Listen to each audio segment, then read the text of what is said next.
Good evening, everyone, and welcome back to SDN Tier 1. And tonight we head to one of the most unpredictable and dramatic circuits on the calendar, the streets of Baku, Azerbaijan. And last time out, we were at the Austrian Grand Prix. It was a huge moment for Finn Hertz as he finally stepped to the top step of the podium once again, showing incredible pace all race long and controlling things when it mattered the most. While Kevin Zumberg was right to the fight, but ultimately got caught out on all the tyres late in the race, costing him what could have been another win, but yeah, unfortunately for him, he's already lost out 2 wins this season after the wrong strategy. And look at the championship standings. It's shaped up to be an incredible close fight at the front.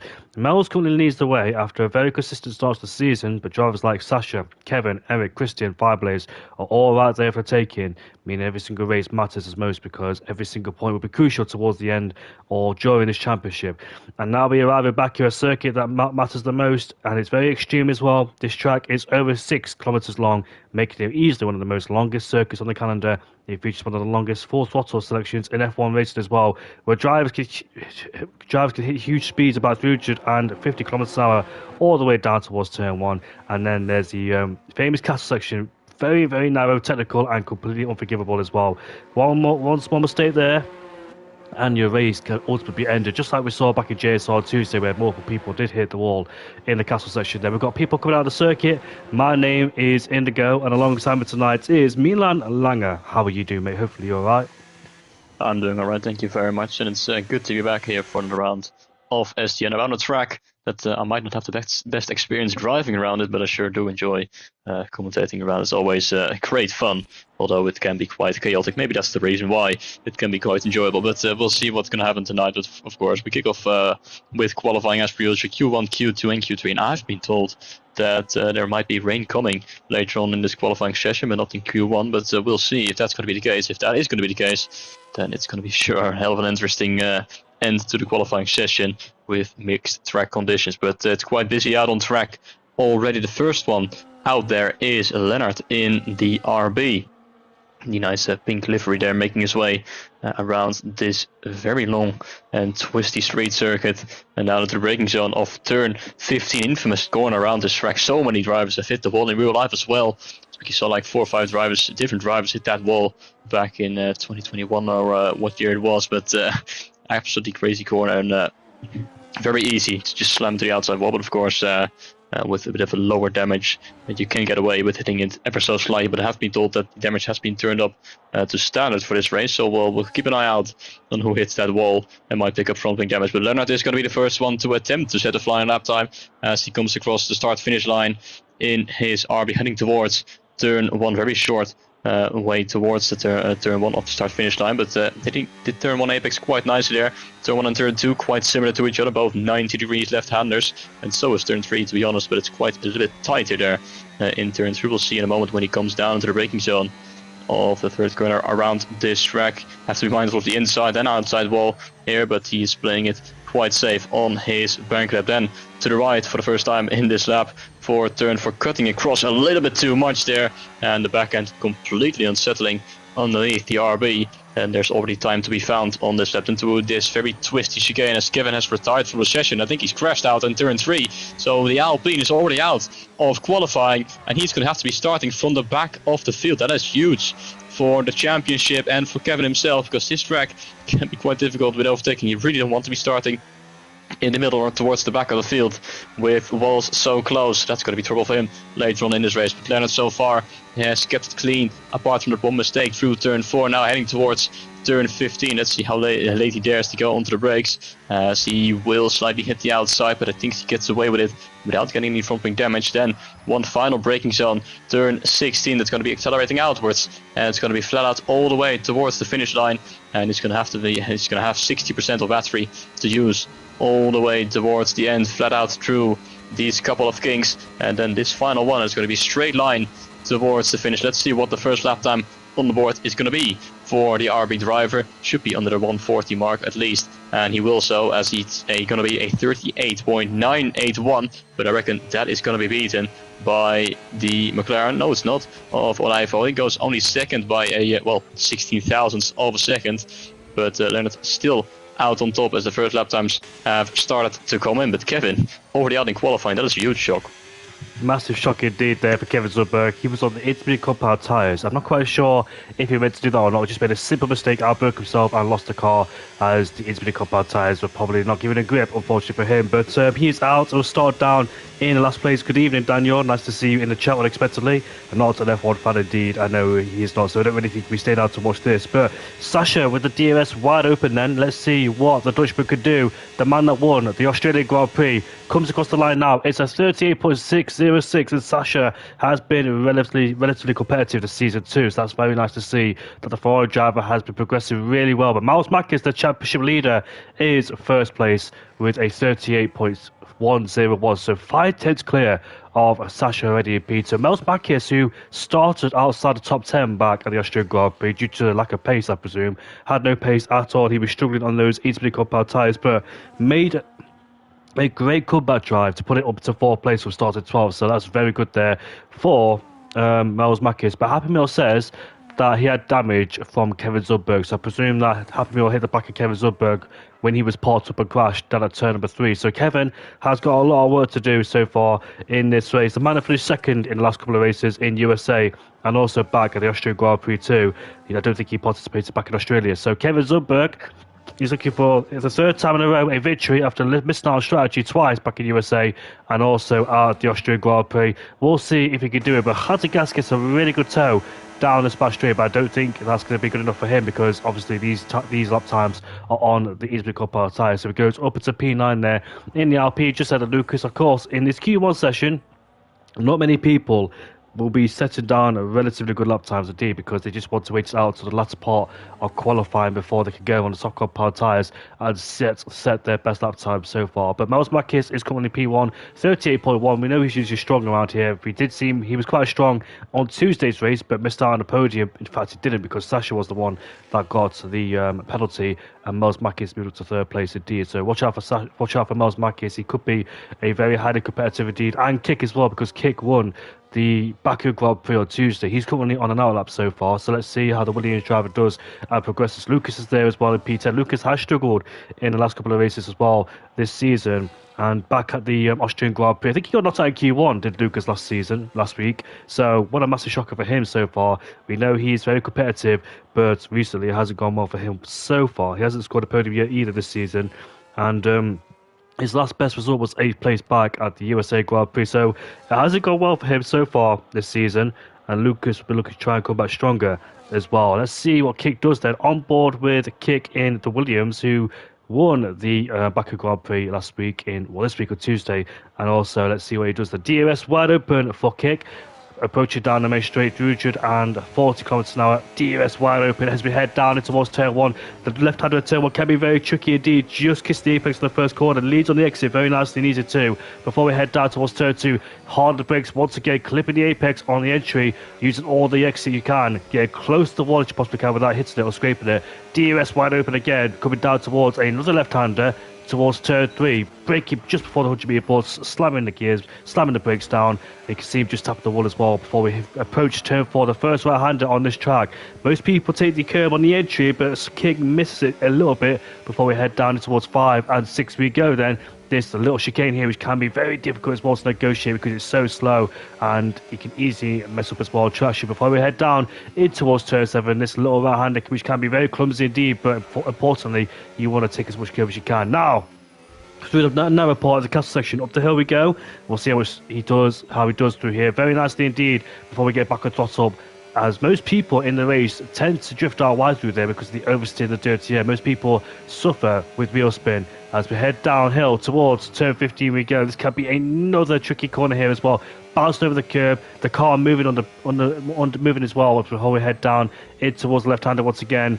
And let's see how this lap time unfolds. Didn't quite pick up his middle sector because I didn't quite look at it, but it looks like he was a bit bogged down in towards turn number 17 there. Final 2 corners, 18 and 19. This is turn 20, the final corner, which is really flat out. Eric goes up into P2, and he's 400 shy of Miles Mackis in first place. We'll see what Kick can produce on his flying lap. He heads towards line 38.028. It did look a bit hesitant sometimes, but that lap time was good enough to put him up to first place on a provisional pole. Robert then in the Ferrari is going to cross the line. He's going to go P5, and it became quite a heated argument between Robert and Kevin as the two of them have come together. As Mills has retired, he knows he is safe. But what happened between Robert and Kevin? They both started their lap behind each other. Kevin in front, Robert behind. Kevin was on the intermediate, Robert was on the softs. So he caught up very quickly to the Mercedes, and then down in turn 3, I think Robert being frustrated that he got held up by the Alpine, sent one up the inside, resulting in Kevin going into the wall and now being out of qualifying. So neither of them is very happy. Kevin, of course, he is out in qualifying. He is very upset with the Belgian driver, but yeah, so the incident between those two having big consequences for one of these drivers in their championship fight. But Robert he's gone P5 now behind Sasha, just ahead now of Muminik, who goes P6 with a good lap time, 38.7, putting himself up there with the big names. Kick in the meantime, yeah, he has gone quickest, quite close at the front, as it usually is between himself, Mels, and Eric, already involved in this fight. The three of them separated by around a tenth of a second. There's a bit of a gap towards Sasha, but there's still two drivers out there. We haven't set the lap time yet. It's Steve Chanel and Fireblaze. Fireblaze is on his lap as well, making his way through the castle section right now. And we'll see what he's going to be able to do. A teammate already have retired, so he's going to have to aim for a lap similar to that. But in reality, probably he's not always the best in qualifying, but he might be able to put himself up there with the likes of the two Ferraris and Mominik as he comes now out of turn 15, keeping it out of the barrier for once. So good job to him. So a 14.5, not a bad middle sector at all. I think that is quicker than what Robert managed so far, so he might be able to put himself up to P4 if he has a good final sector. It all depends on what wings he is running. So we'll see if he loses out on this very, very long straight, or will he be able to put himself ahead of the two Ferraris in P4. We'll see as he's about to cross the line. Fireblaze towards the finish line. It's going to go up at the P4 with a good final sector as well, and that is a very handy lap indeed. I'm sure that is going to be enough for him to make it through into the final part of qualifying. Same cannot be said for Lucas down in P18, but he's on an improvement right now by 4.7 seconds. Currently, he is around 6.5 behind, but of course he has backed off on his first attempt, so he will have found more in time in this final sector as well. But he has kept it clean, he's kept it within the white lines, so this should be enough for him to get himself inside the top 10. As Sasha also retiring from the session, knowing he is going to be safe. Here comes the Williams towards the finish line, goes up at the P11, and Lucas really has been struggling over these last weeks. Of course, last week he got knocked out in Q1 at Austria. Right now he's down there in P11, but I wouldn't say he's very safe because there's still drivers behind him who we know can go quicker, the likes of Happemil, Mark and Geitenkaas. Always strong contenders, and he's only a few tenths ahead of the likes of Tyson, who was on a flying lap time as well. So Kik, now Mels, and both Ferraris have retired so far. They know that they are going to be safe, but it's quite busy out on track, and there's a lot of drivers out there trying to improve. One of them is Olijfodi in the McLaren. He's down in P9, just ahead of his teammate Stefan, who was on the lap, but he's not improving either. As he's backed off, but Olijfodi is trying to improve. He's up by, well, he's not up at the moment, he's down by 0.04 of a second so far as he slams to the outside wall there of turn 15, as we've seen many drivers do so far. Can he find some more time? Yes, now he can, as he's almost a tenth up on his lap time. Could get him maybe one position. He needs to have a good final sector to get ahead of Muminik as well, but I think he had a bit of a moment there coming out of turn 16, so he might not be able to get anywhere near the likes of the Kik Sauer. But Olijfodi is gonna come towards the finish line. Is he going to come to the pit lane? He is going to go into the pit lane, I think. Yes, he is, so it's not going to be improvement for him right now, but we'll keep an eye out on the drivers in the drop zone. One of them is Mark in the Aston Martin. He's up by a couple of seconds already. His first lap time hasn't been representative so far, but we know he's got the pace to be up there to at least make it into Q2 and potentially into Q3 as well as the Aston Martin with the DRS open. Using the last bit of energy in that Aston Martin is going to cross the line. Mark is going to go up at the P3, and that is a good lap time, a few thousandths of a second behind Mels Marcus. Then we look at Tyson. He goes P5 with a great lap time as well. The two Kik Saubers really on form so far this season, and both of them sitting inside the top 10, meaning Happy Meal has dropped down to P14. Lucas is now down in P13, and he is definitely not going to be safe once again to make it into Q2. Let's hope he can find an improvement on his final lap time, but he sure needs to go out again. Same for Happy Meal, who is about to start his flying lap.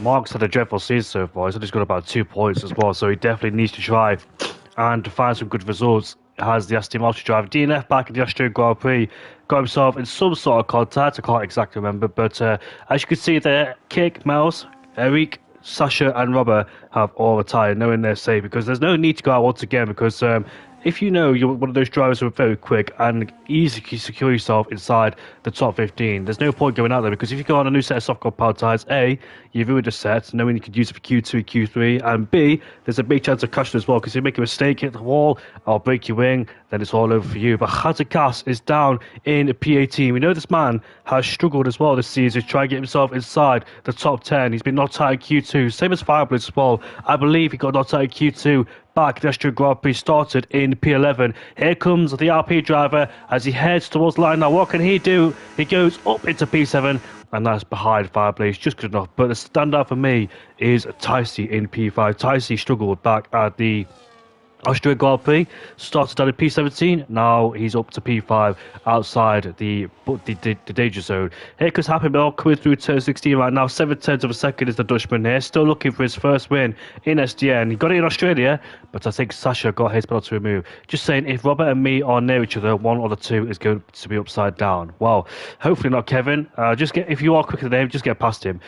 Seam says, hoe gaat het? Het het goed met jou? Dankjewel, jongen. Here comes Happy Mill towards the line with the DRS wide open for him. Let's see what he does. He goes up to P9. Not quite the pace so far for Happy Mill, but I think he was also a driver that got our tire in Q2 last week at the Austrian Grand Prix as well. As the Aston Martin heads out the pit lane too. But yeah, that was a very silly incident. I didn't see it, but I presume that could have been avoidable from both Robert and Kevin Zurberg as well. So Kevin Zurberg unfortunately falling into that. But yeah, if you see a driver ahead of you on the intermediate compound tyres, then you should know to back off, because obviously you're going to catch him. But Robert as well, compromising his own qualifying. I'm not quite sure who's at fault there, but we'll see towards the end of the qualifying session. In Q1, a lot of people do like to go on the intermediate compound tyres there. It's just waste a bit of time and have a bit of fun before the series starts. Here comes Olive coming towards turn number 1. Go through turn number 2 now in this left-hander, down through the gears, into third gear, kisses the apex, back of throttle he goes, just taps the wall on the outside there for good measure. DRS wide open, and we're looking for the people who are outside the top 15, which is Colin, Ricky, and TVHNL. But Stefan, Lucas, Oli in P13 are all under pressure. Leonard is under pressure too in P12, but Nick possibly as well. So the people, where's the cut-off time? About 38.97. We're about to find out very soon. But Oli is improving the first sector by a tenth of a second as well. Stefan and Lucas, you think those two have a possible chance to get themselves up the order, but still, many shockers and many surprises in this qualifying session. 50 seconds left to go in the session, and qualifying is almost at an end. The McLaren driver coming through the castle section while his teammate is on an outlap. Stefan is currently on an outlap, coming towards the final couple of corners on this racetrack. But here we go with Oli P13, who has done a remarkable good job this season, scoring points inside the top 10. As we head down towards turn 16, another tricky corner launched over the curve there, but missed the ball on the outside before we head down towards another left-hander, where we saw many people as well lose their way in the car. Same with Raikkonen back in 2018 when he lost the car when he had a purple Minnesota. But we saw Leclerc and Piastri synchronise drifting through that corner last year in 2024. And now Oli is headed down towards this 2 kilometre straight with the DRS wide open. Can the McLaren driver get himself secure and more safe? He heads towards the line right now. It's going to be a 38.2, and it's good enough for P5 only. Well, only I say, good enough for P5 for the McLaren driver. But who's in trouble? Lucas, Colin, Ricky and TVHNL are all in trouble outside the top 10. Lucas, I presume, is on a flying lap. So is Stefan as well. Lucas is 7/10 up in this middle sector as he drifts over the cables. You can see him skating there, but here he is there towards turn 80 to turn 90, flat out through those 2 corners before we head towards the final corner, turn 20, which is easy kink of the right-hander. DRS wide open there for Lucas. We'll see what lap time he could do. He's in danger right now, but is he safe as he crosses the line right now? He goes up into P7. Not bad, but still, we'll be looking for an improvement. So it's Ricky versus Stefan now. Ricky is just up the road in towards turn 16, while Stefan's coming through turn 15 as he scrapes the wall on the outside. But Ricky is 6/10 up in this middle sector. Spoke to him a couple of days ago on Among Us, but here he is in the Aston Martin now. We'll see what the Dutchman could do. He's a suspect that usually gets knocked out in Q1, who struggles in the qualifying sessions. But can he get himself outside the danger zone? He's about to make his way towards the line now, and the answer is no. It's P18 only for Ricky Yu. Here comes Stefan towards the line now as he heads back in the pit lane, knowing he is safe, but on the cusp as well. So Q2, Matt, for him. could be a difficult session because he desperately needs to find some more time to get himself inside the top 10. But the people are out. It's Colin, TVHNL, and Ricky Yu. Those three drivers are out of the session, whilst Kevin Zubberg will start down in last place. Indeed, he will down in P19. So disappointment for him. I've pinged you in the chat so we can look at the incident of Roberts on board. But that's the end then of Q1 with the kick out on top ahead of Mels, and then it's Mark followed by Erik Over, very close to each other, around a tenth of a second separating them. So that's going to be something to look forward to in Q2 and Q3 as well. We'll take a look if it's going to be raining through those sessions. That's going to be the case, and it's all going to be much different than what we've seen so far here in this session. And but Stefan down in P15, just about making it through. But the usual suspects out in Q1, well, except for, of course, for Kevin. But Colin, TVHNL, America, neither of them making it through into the next part of qualifying. But now we're moving on to Q2. And 5 more drivers will drop out before we will decide what the top 10 is going to be like. But is Kik going to be able to continue his form around the Baku Street Circuit? On Tuesday he won as well in JSR. He's now looking quite handy as well, being quickest in Q1. Of course, quickest in Q1 doesn't mean anything. We'll move on to Q2. And if it is going to rain, then it's going to be a whole different story as we wait a lot. And it is quite overcast, but I don't think it is raining yet. But it's definitely cloudier than it has been so far in this session. So we'll keep an eye out on the weather and potentially to the end of the session, or maybe just in Q3.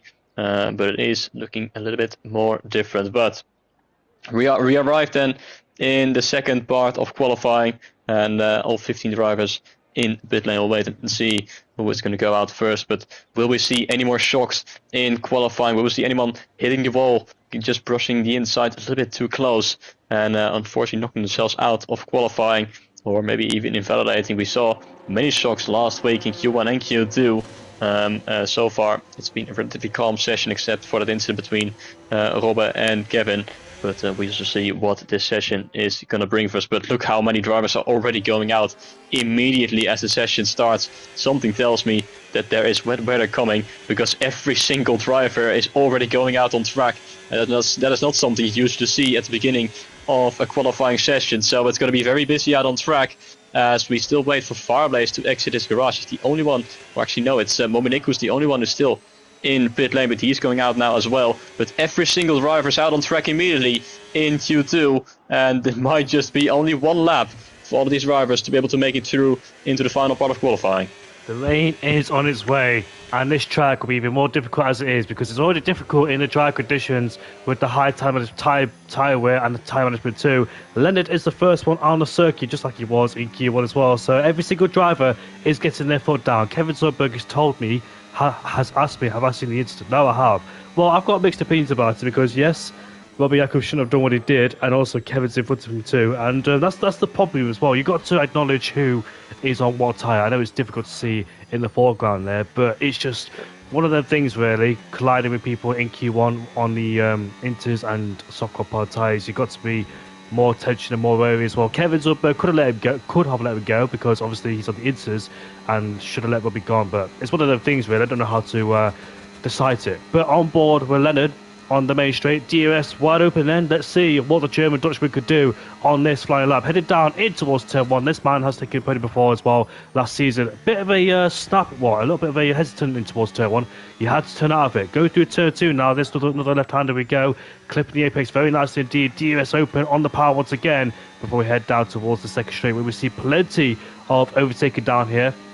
And coming through turn 3 again, braking on the 100-meter board, down to the gears, flicked the car in, and just avoided the wall on the outside there. But unfortunately, he did hit it with his right front tyre. But no further damage done. Hopefully, he hasn't got any damage himself. Has the Racing Bull driver headed through turn 5 and turn 6 right now. Another slow speed corner as well in third gear, and he takes it very nicely indeed. Navigates his way round that corner very easily as well before we head down in towards turn 7. A short right-hander double locks up, and he almost goes in the wall there as well. He missed the apex massively as well, and if the rain is coming very quickly, this lap could be the only lap he has in the bag. Just depends when the rain hits the circuit. But under massive pressure is Leonard as well, because this lap time is not looking good enough, unfortunately, there for the Racing Bull driver. It could be a one-shot qualifying if the rain is on its way very quickly. As we head down towards turn 15 we go, takes out the Bullock and hits the wall on the outside too. This lap time there is looking very scruffy for Leonard indeed, as he's trying to push every single part of the racetrack, but unfortunately for him, just overstepping the boundaries. And that middle sector as well, not really looking good enough there for Leonard too, as we make our way towards this left-hander. Flat out through turn 18, 19 and turn 20 as well, before we can set our sights with the DRS wide open.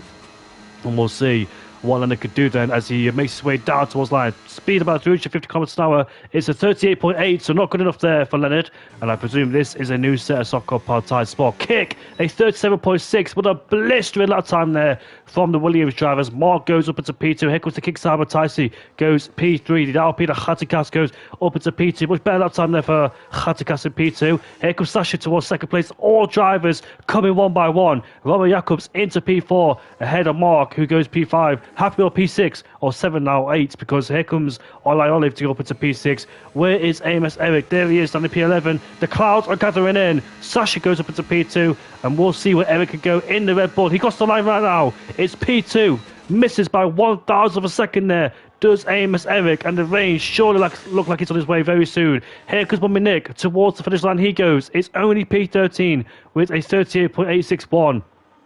For Mummy Nick, and Tyson, who was inside the top 10 in Q1, is now pushed into P11, and also Lucas has just barely made it through as well in P10. Massive shocker is Happy Mill in P12 there, not looking happy whatsoever in that Red Bull. He has been struggling as well in this qualifying session, but here he can't seem to get a hold up, can the Red Bull driver. So Kick once again is on the provisional pole position for the second qualifying in a row, and Eric's P2 misses out by 1,000 per second as well. These are some pressure lap times, because it's very important on your first lap to hook it up immediately, because the rain is incoming. That's what happens as well. It separates what the good drivers from the best drivers, because if you could get those lap times on the board immediately, it really shows how much of a good driver you are as well. Able to find the limits on the racetrack with no hesitation whatsoever, and there are the drivers who've done it as well. I mean, we don't know if it's raining just yet. It could arrive at the end of qualifying, and in the second part of it, we could have another go at it, but we'll see when the rain does arrive. And if it arrives now, then the people inside the top 10 will be definitely safe. Everyone is rushing towards the pit lane, especially those who are in the danger zone. Happy is one of them, coming back in there in P12. They all, of course, want to get another chance, because it's still dry out there. It's not raining yet. So if they have the time, if they have the opportunity, they are going to try and fit a brand new set of softs underneath their car and try and go out once again. Of course, not the likes of Kik and Erik and Sasha. They're all going to be safe with a 37, well ahead of the rest of the field. But those who are down outside the top 10, in fact, Tyson is continuing on the kickstart in his kickstart, but he's made a clever decision, because he is offshore his car a little bit, so he can do 2 laps in a row when it's still dry, and he's improving by 1/10 of a second already through sector 1. So he's the only driver out there who did this strategy. In fact, both hours, Mumminik is there as well. So clever strategy play there from both the kickstars to put a little bit more fuel in the car, so they can do multiple runs, 2 runs on their set of softs. He slams into the castle section, but somehow gets away with it without any damage or losing too much time, does Tyson there. As Mark is going out immediately already, but let's see if he finds some more time in the middle sector. We'll also keep an eye out on his teammate Mumminik, who's down in P13 once again in the outside wall there, now of turn 15 as he comes to the middle sector, but he is down by 15 thousandths of a second. He needs a little bit more than that. He's only a few hundredths behind Lucas at the moment, so this really could make the difference if he finds time on his lap. Mumminik is also improving by around almost 0.2 of a second through sector 1, so he's also going to be a threat to those who are in the danger zone. But for now, it is still dry out there, and a lot of drivers are going out once again. Tyson comes to the line. He goes to P10. He improves by 64 thousandths of a second to beat Lucas there by 6 thousandths of a second, who's now going out as well. But Mumminik, what can he do in the middle sector? He is up by 2.5 tenths almost. He could be looking at a potential P12, but if he finds time in that final sector, he could be right up there with his team. It really could be a very important final sectors. They're so close to each other, with Mels there as well in P9 with a 0.5, only a couple of thousandths ahead of Tyson. But here comes Munich.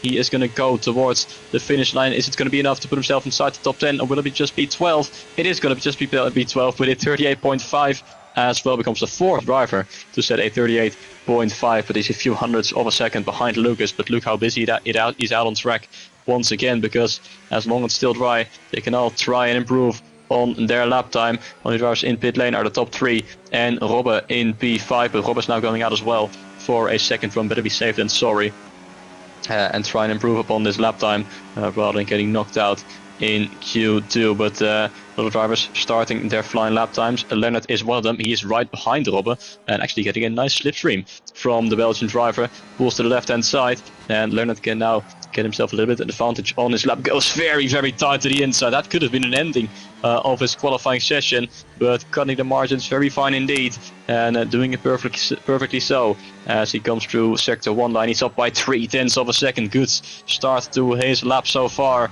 for the Dutch German, as he will make his way down to the braking zone of turn 7, where we saw him having that big lockup on his first lap. Once again goes a little bit too deep as he clubs across the inside curve, but definitely not as deep as he went on his first lap time. So still looking for a good improvement. Is the RB, cuts across there as well, Rain. taking all the risk on this lap, and there it is. Yeah, the rain has arrived, so it really has to be this lap for Leonard to be able to try and improve, and everyone else around him who's on a lap time might get compromised towards the very end. But Leonard is already there as he once again slams to the outside wall, once again picks up front wing damage, but there's only this corner, and then it's going to be a start-finish rate. He's still up by 0.3 of a second. It could be enough, but he is slipping and sliding now out of turn 16, but it's going to be flat out towards the finish line, and 3.5 tenths might not be enough. The gap is around 3.5 tenths towards Tyson, so this really could be incredibly close indeed. Lucas has parked it into the wall. He is out of qualifying once again, this time in Q2. He falls, but Leonard is going to come across the line. Is it going to be enough? No, it's not. Missing out just a little bit too much in that final sector, and that sees the RB out of qualifying along with Lucas and Mominik and Happy Meal and Stefan. All 5 of them fall at the second hurdle, and it is Tyson who does make it through into Q3 with that brilliant strategy to beat Lucas by 0.006 of a second. Qualifying is dusted. Despite it being 4 minutes left in the session, nobody can improve out there because the peak track conditions are now starting to worsen, as Lucas unfortunately is out of this qualifying session. Another shocker as well, Lucas, I dare say, and Leonard in P13. What a shame for him, because he clattered the curb massively as well and lost all that downforce in turn 18 and turn 19 as well, and drifted outside the curb, and he could have got himself inside that top 10 if it wasn't for that moment at the exit of turn 15. So what a massive shame for him, and must put a massive dent in his chances of getting himself inside the top 15, as majority of people are still outside there as well. Olai is heading back to the pit lane. Every single driver though, you be very careful, because even though these guys who are going still are inside the top 10, if you crash despite it making it inside the top 10, you will not participate in Q3. So every single driver's got to be aware, because I didn't even know that rule. I crashed in Q2, I mean, that's it, I was safe. And when it came to Q3, this was years and years ago, I discovered, but some people don't know that. But when it came to Q3, I realised I was not allowed to drive because I crashed the car in Q2. Oh, Mark! Like I said, don't make any sort of silly mistakes there, because that will definitely ruin your qualifier session. You just spun out of turn 15 and missed the wall to go measure. But it's his kick with a 37.646, as Mark is still messing around out there. I advise not him to do that, because if he wants a chance of making it through Q3, then don't crash your car, even though he's inside the top 10. But I presume every single driver will head back to the pit lane, and qualifying will be done and dusted then. We can move on to Q3 very early in this race, and we'll see how the drivers do. Hopefully it's a wet session in Q3, because that will give a true testament on how the drivers will perform in this qualifying session. And every single driver, have they done any wet press or not, I'm not quite sure. I haven't really seen it rain in Baku at all. DRS is disabled, but I haven't really seen it rain at all in Baku at all. I don't think I've commented so racing the wet, so this is something new to me. Happy Meal says he's so cooked, man. Yep, he is. He has been struggling, has Happy Meal, in the last couple of races. So the Dutchman, who has strong form at the start of the season, is still early doors in this season as well. So he's got plenty of chances to make some sort of inroads. He says, "Why do I bottle it now every race?" I'm not quite sure. Maybe it's the lack of practice. Maybe it's the pressure getting to you a little bit as well. I'm not quite sure why. But only you know yourself in terms of setup, practice, a combination of both, or your driving style, something you need to improve it. Because Stefan as well, P15, he was very quick at one stage. If you remember back in season 5 when he participated, he won. I think he was on the podium a couple of weeks ago in season 5, and yeah, he can be a quick driver too on his day, but he's also been struggling. Has Stefan as well. Lucas as well, a regular podium sitter in P11 and race winner. He has been struggling. And Kick says he thinks it's a skill issue to happen. Probably, but we know Kick so far hasn't lost any sort of form. The former champion of SDN, Kick, who still performing and still delivering and on provisional pole position, but without changing the way. We could see some new people, some outliers in the next qualifying session, and I really hope when Nick and Mark retire because we are wasting time here in this Q2 session. But Milan, who do you think will take pole in Q3? Do you think Hazikas might have a chance being on pad? Asking the impossible here, but we know Rob is also on pad. He also can be quite quick in the wet, so he's definitely going to be a contender, but we definitely cannot ignore the ones that have been quickest so far. Kick has been quickest in Q1 and Q2. Of course, it's quite close between himself and Eric, but yeah, the Contorno, I don't know if it is really is an advantage in the wet, but it's a little bit easier than in the dry in comparison to the wheel users. But so he's gonna have a chance, Geitenkaas, but he's never quite the strongest in qualifying. But him in Q2 he's been quite quick as well. So he's looked strong so far. Let's see if he's gonna be able to convert it into a pole position. At least maybe a top 3 start would be very nice as well for him for a change.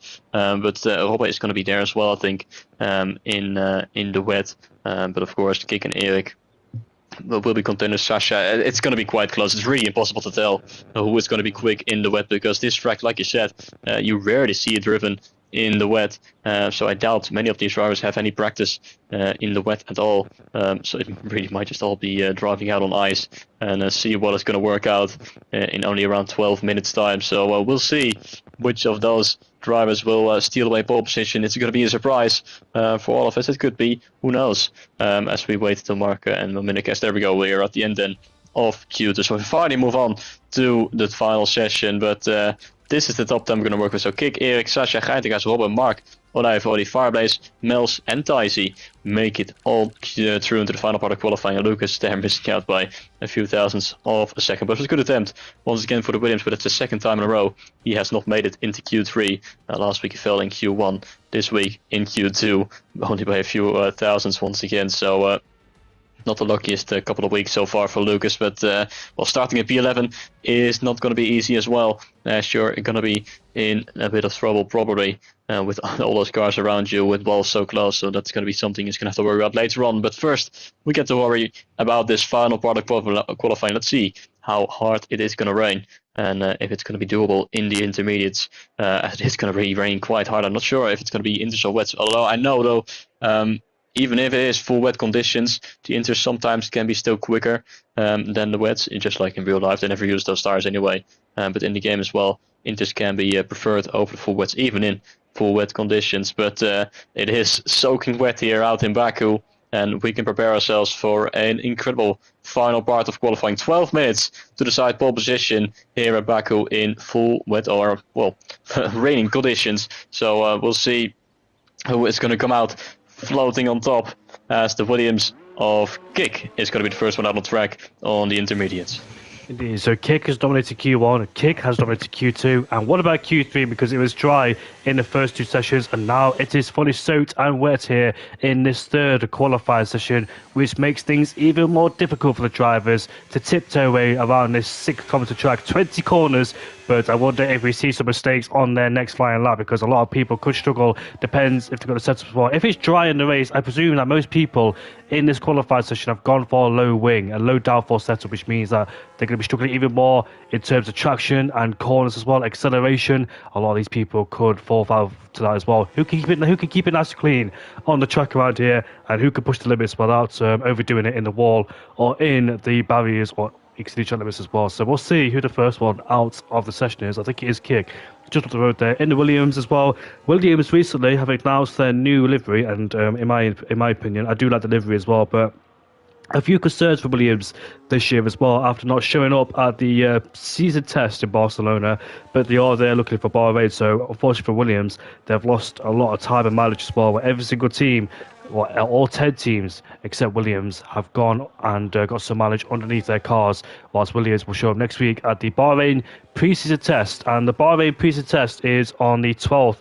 of July. Sorry, the 12th of this month of February. So quite interested to see what happens as well. I'm interested about this season as well because of the flexi wings and the smaller cars as well. Hopefully this season F1 will be much better, and who knows who will be at the top of the table. But the focus is on here in this qualifying session, and we're going to go on board with a kick first to see how it does. Top to Q1, top to Q2, took pole back at the Austrian Grand Prix, but didn't quite convert it into a race win. But we'll see what the Dutchman could do then as he delivers so far. In towards turn one we go, hard on the brakes, and massive lock up there. But locking up is not really a big problem, especially in these conditions here, because it's so easy to as well to brake with the no ABS system. In towards turn two we go. It's easy to slow the car down when you have no ABS, because if you go with ABS on, you might go off the road. But here we go down in towards turn three we go. Another 90-degree corner, another heavy braking zone. This one can be quite difficult as well. We've seen many people end up in the runoff area, but it looks like Kick has massive oversteer that hits the wall with his tyres, but nothing major, nothing too serious. No further damage for him. He exits turn four there, back on the throttle once again. You'll see the tyres screaming underneath that Williams car. Massive wheel spin. That doesn't really matter though in these conditions, as long as you don't lose the car fully and you can brake traction as quickly as you can without losing the back of the car. Now this one can be quite difficult. Turn number 8, I believe it is. This corner can be very, very silly indeed, because a lot of people in the dry makes mistake there as well. It's easy to cut the inside corner. It's easy to go out wide as well and hit the wall. We saw Nico Hulkenberg back in 2017 when he hit the inside wall there, lost his broke his front right suspension and ended up retiring as well with a crazy race when Daniel Ricciardo won the race from 10th on the grid up to first place, but Lawrence Stroll and Bottas finished P2 and P3. Remember Bottas?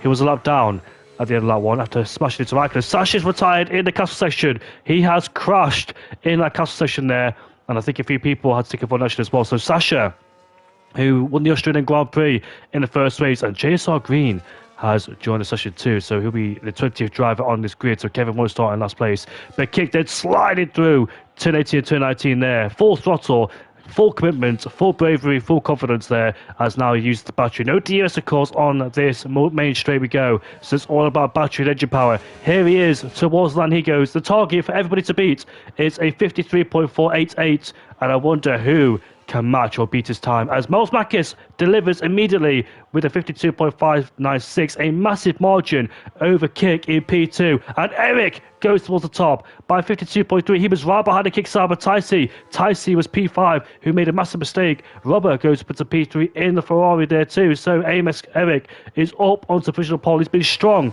throughout this whole qualifying session. And here comes Fireblaze towards like, what could he do in the Mercedes? He goes P5 behind Kick as well. Mark next to the line in the Aston Martin. We'll see what the Dutchman could do as he heads towards the line right now. It's P5 with a 54.2, and that's every single driver across the line to set a lap time. And this man Eric, who sets provisional pole with a 52.366, he's 2/10 quicker than Miles Makis at P2. What a blistering lap time. Eric's been on form so far in his qualifying session, and what a margin as well over Kick and the rest of them by 2/10 of a second. And further back is Robert, who missed out by 8 or 9/10 of a second. You'll see this in qualifying as well when it comes to wet conditions, because the lap times are much more bigger. The gaps are much more bigger in comparison towards the dry condition, because every single driver out there is trying to find some sort of time and grip on their lap as well. Some drivers may struggle in this qualifying session because they're not really suited towards the wet conditions, or they're trying to find the limits of the track as well. Olai in P9 is probably going for a second lap. The benefit as well on these intermediate compound tyres, they don't wear too much as they do with the soft compound tyres, so you can go for multiple runs on the same set of the intermediate compound tyres. Same we saw back at the Austrian Grand Prix, where many people did loads of runs on the same set of inters. But here, I think they'll get 2 sets of inters as well, so we'll see what the strategy plan is here. I think Ollie's headed down towards turn number 15 right now, and he takes a very, obviously, but I'll say he outbroke himself there and hit the wall on the outside too. His middle sector is going to be a 27.4, so he's 4 seconds quicker on this lap time, which could put him up to possibly P5 or P6 with Fireblaze and Marcus. All depends though, if he can keep it nice and tidy in towards the final couple of corners we go. As he doesn't really go flat out until it's in the turn 19, lifts off as well, trying to make sure he doesn't hit the wall on the outside too or lose the car. Now the battery's being deployed on the straight. Where is Ola going to go in the McLaren? It's going to be a 53.5. He finds more time. He goes up to P5 in the McLaren, and what a mega lap time indeed there for the McLaren driver. Yeah, both himself and Geitekaas went for a second lap because they both were caught off guard by Sasha crashing out in the gas section, backed off on their second lap. But Geitekaas wasn't really able to improve. He improved by a few seconds, but still stayed down there in P8. So disappointing Q3 so far for the Alpine. We're 1.9 seconds away from Erik on pole position with Olijfoli, 1.1 just behind Kik, but Kik 1.1 seconds slower than Erik, so really a surprise to see. He's not quite as comfortable in the wet than he usually is compared to the dry, but there's drivers out there who are on a second run. Robbe is up by 0.3 of a second through sector 1 already. As he's once again got a full battery. Look at him sliding his way through the castle section. So it's really quite treacherous in these conditions, but he is around 0.8 of a second away from Erik. It's a good start to his flying lap. Let's see if he finds some more time in the middle sector. It will really be upsetting Kevin if Robert takes pole position here in Baku as he comes towards turn 15, locking up the fronts as he slams to the outside wall, but somehow doesn't get any damage. Let's see, he finds some more time in the middle sector. Has he done so?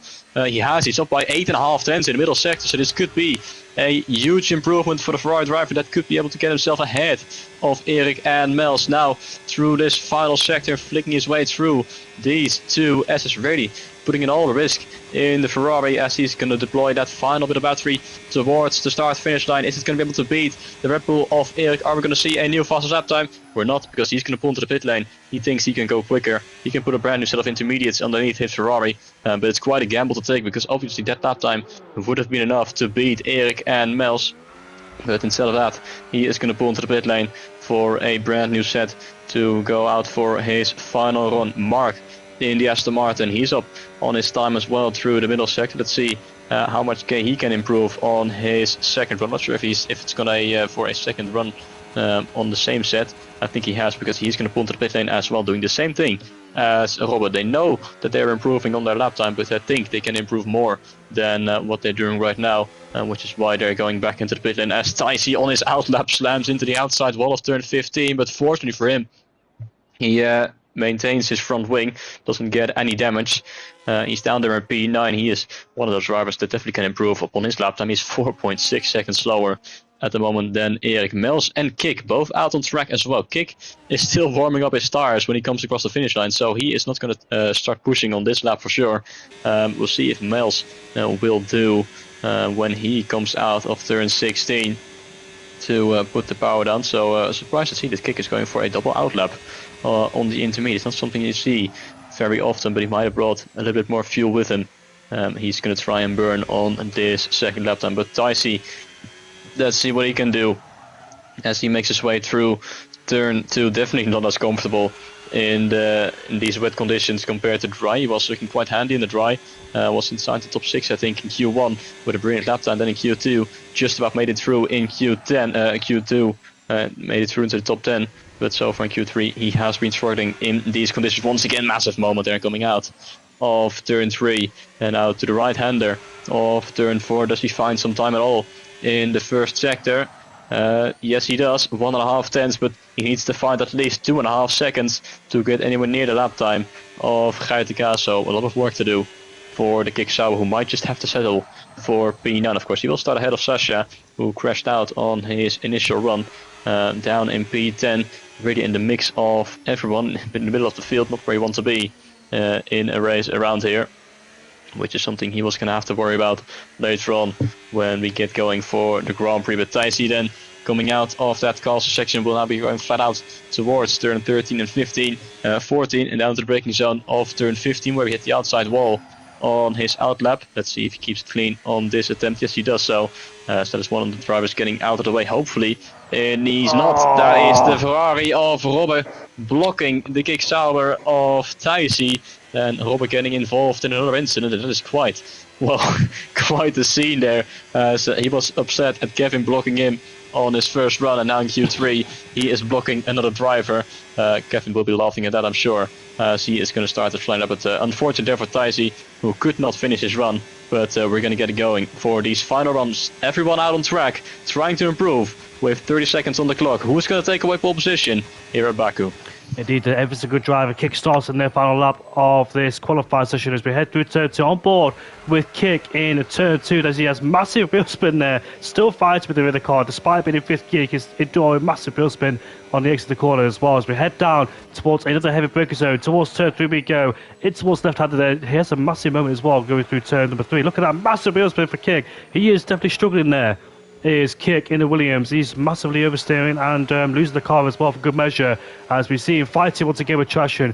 But 5/10 up in this Musetta, or first attempt I must say, so still good sign, but must tell me his first lap was very bad indeed considering that we've seen already quite a few mistakes on this lap as well, especially down at turn 2 when he hit the wall on the inside, but nothing major there.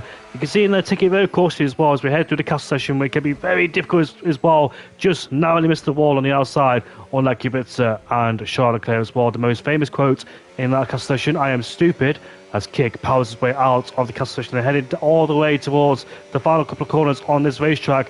Turn 15 as well can be a very difficult part of the track as well. Let's see how he does through here.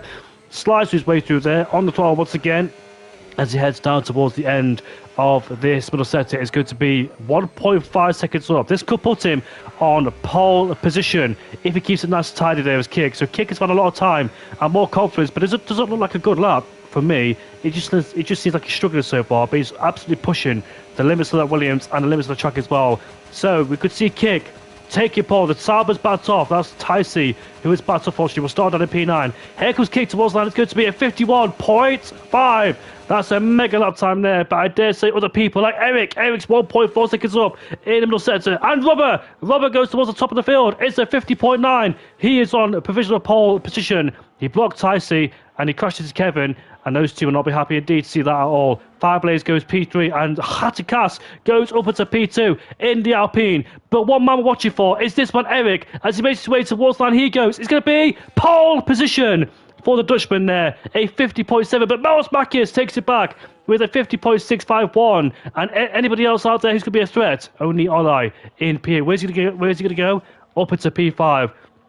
And that is pretty much qualifying at Dusters. So it's Miles Makis in the end.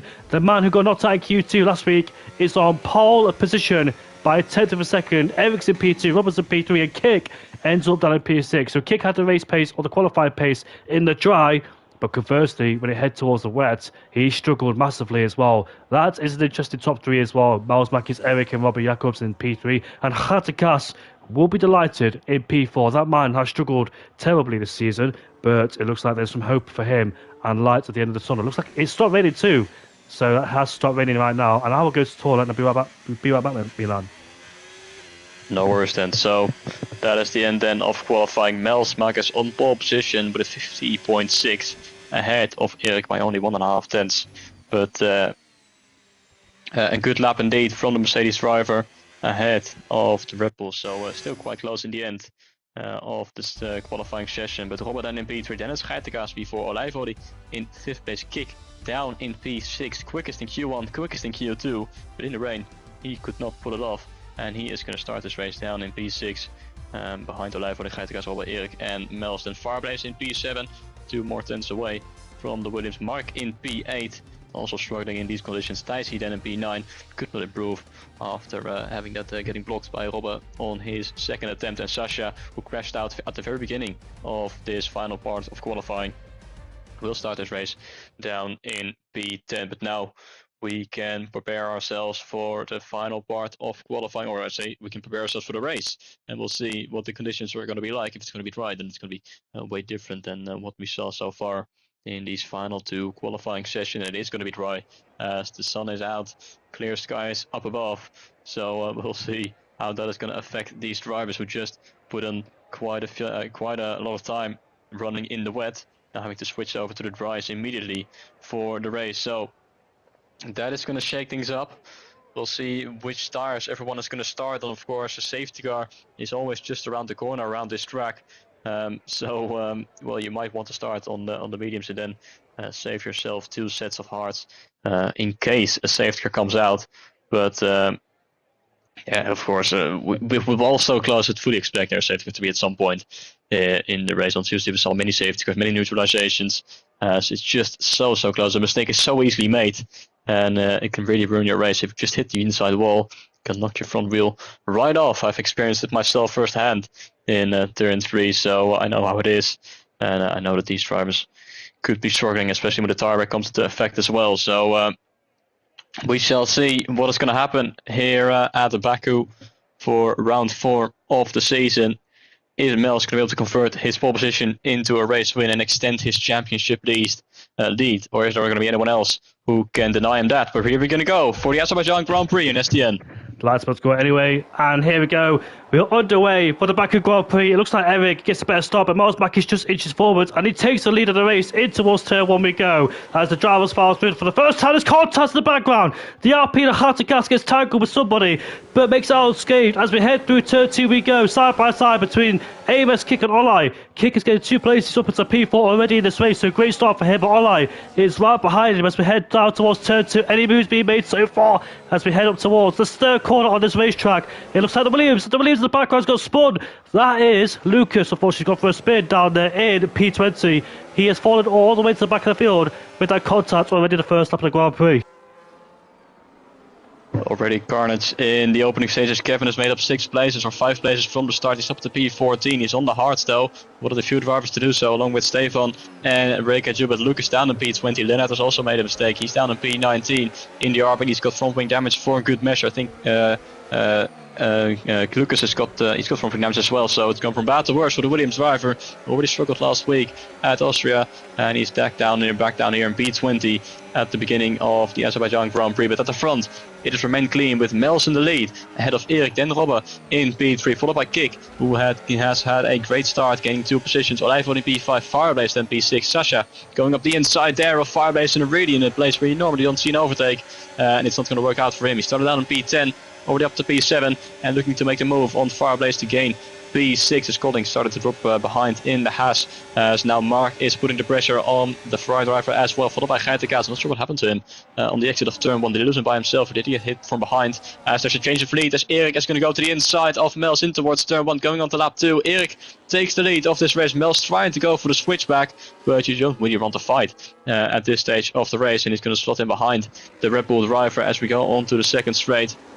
The ERS will now be enabled, of course. Erik going defensive to the inside, not really wanting to give up the position immediately, but here comes Mels with the slipstream, using the battery. He's going to go to the inside, in towards the braking zone, but thinks they're better of it. But Erik is going to go deep as a result of that. Now they're going to go side by side on the exit. Erik on the inside, going in towards turn 4. A little bit of contact between the two, as Mels tries to go for the switchback once again, as they're really fighting out quite hard. They're once again going up the inside, in towards turn 6. There's contact once again between these. Not sure why Mels is going for the move there, and there's contact behind, and I think that's front wing damage for Robbe in the Ferrari, hitting the back of the Mercedes. He's going to send one up the inside in towards turn 7. Surely not in towards the castle section. He's going to be in the outside of Mels, wheel to wheel, and that is not going to end in tears. And it is Robbe into the wall, front wing broken, down to P12. Gets overtaken there by Kevin as the VSC has been deployed. And man, you could see that coming. Not sure why they went side by side through there. Incredibly stupid between these two, as he's going to go side by side with Kevin. But what carnage here on the second lap, as Robbe has lost his front wing. Indeed, as well. Great progress by Stefan in P10. Now he's up into the top 10. They were happy, Bill. So they were both out of the top 10, 14th and 15th place. Now inside the top 10, 9th and 10th. Geitenkaas, however, has fallen down to PA. He had a massive oversteer. I think he tagged somebody out of turn 1. Somebody made contact with him in the rear, and it caused him to almost lose the car, which he did, and fall down 4 places. So what a massive shame there for Geitenkaas. The VSC has come out to neutralise things in this race. What a chaotic start. Something you do expect around here in Baku. But in terms of live fighting at the stage of the Grand Prix, because it's very early to fight already at this stage in the race. I think the yellow flag is about to go away anytime soon, because some people are speeding up, as well as Geitenkaas is in the pit lane, surprisingly. So let's see what strategy he's going to go for. Is it a 2-stop, or did he break his wing? We're about to find out right now what has happened to Geitenkaas in the Alpine. It's just a simple medium hard, I think. So he's going for that 2-stop strategy. Will it pay dividends for him? I'm not quite sure, but we're about to find out very soon if that strategy will work out for him so far in the race. But DRS has been enabled once again because the VSC is in, and we'll see if anybody capitalizes from that as we head down into towards turn 3. Stefan and Halfmil in pursuit of each other. Halfmil on the mid-comp power tires. Stefan is on the hard-comp power tires, going for a much longer stint in comparison to other people as well, and we'll see if that strategy pays dividends for him. Kevin Zundberg is up to P11. JSR Green as well, a great start for him in P12. Kevin Zundberg hits the wall on the inside there, but narrowly gets away from it. But JSR Green and Kevin Zundberg, they both started at the back of the field, but JSR Green does have damage to his front wing, so unfortunately all that good progress now unfolded due to that front wing damage he has on that racing ball. But it looks like he can sustain it so far on those big compound tyres. Looks like he can handle it so far as well. So let's see if it affects him or not. But back towards the front of the field, Eric in first place has pulled a gap of 1.3 seconds over Miles Mackis. Eric hasn't won a race for such a long time. His last win, I think, was at the Monte Grand Prix a couple of seasons ago. But he's doing such a great job so far. I know it's early stages. He's pulled clear. The gap is 1.3 seconds, but we know there's a long way to go in this race, and anything could happen so far as well. Miles Mackis, who had great pace in JSR, but dropped away due to his race pace later on in the race, wasn't that quite good enough, is under massive pressure from Kick and Ola in P4 as well. So Kick is closing in.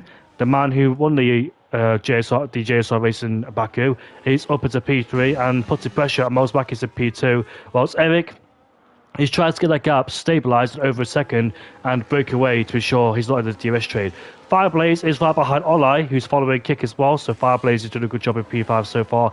Hasn't really been around this season except Australia. Australia was his highest finish in P2, I think, but other than that, it hasn't really been anywhere near the top as the former two-time champion of SDN in P5. And this, I remember as well, the first time I commentated for JSR, SDN, was Baku, and what a race that was as well. It was Kick versus Fireblaze, and I believe Fireblaze made contact with Lucas or something in turn 2 and turn 3. It was so chaotic indeed that everything changed, and I don't exactly remember everything, but I think it was Kick, the one that won the championship a couple of seasons ago against Fireblaze, after Fireblaze was under massive pressure because he was the one that felt that every single person was against him, and he was the one that thought that nobody really he thought that everybody was working against him, a conspiracy theory or something like that, and nobody really liked him, and everybody was helping Kick. But it seems like all these drivers then are like fighting with each other now, as Fireblaze is friends with Kick and the rest of them, and their controversy and their argument, let's say, from the past has settled down now,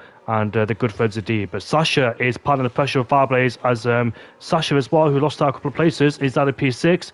Olai has dropped off the DRS range of Fireblaze. Miles Mackis now in the DRS range of Eric, so he's able to find some pace in that Mercedes and keep up for the lead of the race. Is he about to attack once again? Is he going to strike on the Red Bull driver like he did the previous laps when he was fighting with JSR Rubber? Here he is with the DRS wide open. Is he thinking about making a move in towards turn 1? He's got the overspeed, the DRS, but not making a move in towards turn 1, as Stefan gets ahead of Mark. He puts himself up to P8 on those hard compound tyres. Nice move to the inside, but it goes a bit deep. Will that allow the Aston Martin to try and go back down the inside towards turn 2? No, he thinks better about it. But here comes Miles Mackis again with the DRS wide open. He's looking for a move down the inside into... Oh, in the background, somebody's gone off. Somebody's crashed the background there. He just went straight off. It was... Who was it? It's a racing bull driver. It's JSR Green. It looked like he just drove straight off the track in turn number 2. I just saw it in the background there. I was on board with Eric and Miles Mackis. In the background, somebody just went straight off there. So I'm not quite sure what happened to JSR Green. If he had broke himself or not, that could be a possibility. But the Aston Martin and Kevin Zundberg go side by side. Kevin Zundberg has the inside line, but Mark gets much better exit than him on the outside as he maintains P9 for the time being. Great progress, by the way, from Kevin Zundberg in P10. Heavy fighting so far, but the lead was JSR Green, who went straight on in turn 3. There's also a battle between Happemil, Stefan and Mark. Stefan now on P7 from 15th on the grid on those hards. Really looking good job so far, but a great comeback. 1.4 seconds behind Sash, and he's dropped Happemil as well in the ripple. Not sure what happened to him, as he seems to fall behind a little bit just ahead now of Mark and Kevin, who's caught up to these two with Monique 2.5 seconds behind. But we're back up to the lead of this race. Eric and Mels following each other. Mels 7/10 of a second behind. Let's hope these two don't fight as much as they did on the opening few laps of this race if you want to make this stint work on the mediums. I don't think he's close enough to really get ahead of the Red Bull again as he's closing the gap, but not by enough, as Kevin is going to get past Mark now on the outside, as the Aston Martin completely draining his battery. It's not going to be enough to defend the goal against the Alpine. Kevin now up at the P9. And his next target will be the Ripple of Happy Meal, and it should be easy picking for him. Ripple is quite vulnerable, doesn't have the DRS as well to the cars in front of him, as Kevin might be able to put the move on immediately on the Red Bull, so he's going to have to go on the outside and towards the braking zone of turn 3. Happy Meal defends the inside. Kevin tries to go around the outside, now trying to go for the switchback, but not quite able to put it off. And Happy Meal will remain in 8th place for the time being, but it's going to be a matter of time before Kevin will come flying by down the start-finish straight as Rickardo comes into the pit lane and he can get the drive-through penalty under VSC conditions. Mark has spun in the Aston Martin. Not sure what happened there coming out of turn 4, and he's coming into the wall once again now on the exit, spinning twice and picking up front wing damage for a good measure. But the Aston Martin has gone around here at Baku in his fight with Kevin, and Happy Meal dropping down to P15, and he is missing I think both of his end plates, so from going from bad to worse for Mark, really not having a good season so far here in SDN, not looking at a great result either here at Baku as he crashes into the castle section and picks up more damage for good measure. Robber has gone past in P14, of course, who had to pit earlier because he hit that very same wall in his fight with Mels Marcus, and he's working on a comeback. And that is J-Star Green. He's crashed, and it's almost upside down into turn 15, and that is the safety car has been deployed. That is no surprise, but it's the RB of J-Star Green who has crashed out in turn 15, and now we're going to have another neutralization. Fortunately for everyone at the front, safety car just came out when they were not past the pit lane yet, so everyone is able to make their pit stop, but some of these drivers are teleporting back to the track. Not sure what's happening, if it's an issue on my screen only or if it is for everyone, but it's really quite chaotic. I'm not sure what I am seeing at the moment as the car is driving backwards through the pit lane. I'm not sure what you're seeing at the moment, Jamie. Yeah, I'm seeing the exact same thing. Hatakas, however, stood out obviously on those hardcore bad tyres. He's only made one stop already in this race, and doesn't want to pit again because obviously if he does, he might have to put on his new set of hardcore bad tyres and take it towards the end. So might as well try and elongate that stint on the hardcore bad tyres before he switches over to other hards as well. But this race is really spiced things up now, and I'm not quite sure what's going on the screen here. It's also weird as well, but Hatakas is now in the lead of this race after making contact with somebody that at turn 1 on the first lap of the race. Now I am watching back the season 4 round number 14 of the Baku Grand Prix when everything unfolded, and it was Fireblades versus Lucas versus Kick, and that was such a big battle between those guys. My first ever time in JSR in SDN, and it was such an epic race indeed with everybody making contact. It was Finn versus Lucas versus Kick versus Fireblades. Finn and Fireblades were teammates back in the Ferrari, whilst Kick and Lucas are still teammates in the Williams as well, so nothing's changed between those two. And they were fighting so hard for the championship as well. Very intense indeed for my first day in SDN. But the situation is now that Hatakas leads on those old Orco pod tyres. Eric is pitted, so I think every single driver, given what we saw back in JSR on Tuesday, will have to make another pit stop regardless of who it is, because nobody could make it to the end of the race whilst the safety car came out on this lap, literally on JSR on Tuesday. So it looks like if it's a good driver then, we'll make another pit stop, including Kevin Zubberg on those mini-car pod tyres. Not good for him at all. He wants to go for a long stint of those hardcore pod tyres, but he's caught up, and Stefan's retired. Not quite sure where he's retired, but unfortunately he's out of the race, and that's it for him then. So Kevin Zubberg on a new mini-car pod tyre in P7. Muminick is inside the top 10 as well, so great job for Muminick, despite missing out in qualifying, as we've got a few people in the field swapping places there. So TVHNL, who we haven't really mentioned in this race, is up into P9 inside the top 10.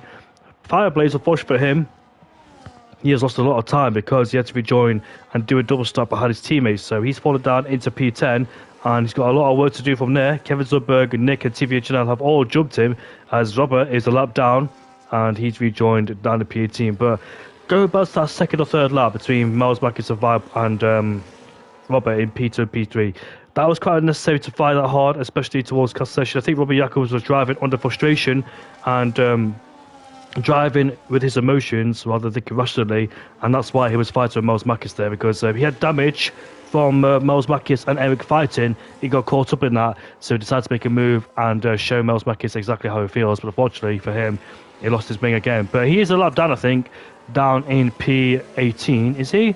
I just saw the before I come out the pit lane. Yeah, he's rejoined in P18. Is he a lap down? Yeah, he is. I He is a think, lap down in P18. yeah.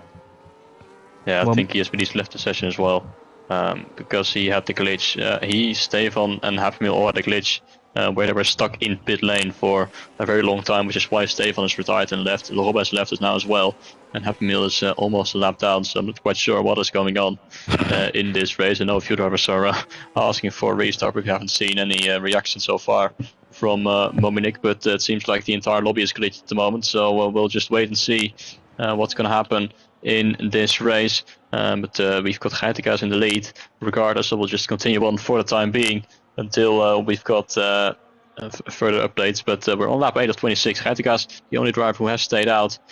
He is trying to stretch this stint so far. Erik now dropped down to P2 Olivoli on the podium positions as well. But that safety car situation really has shaken things up and was really became quite chaotic.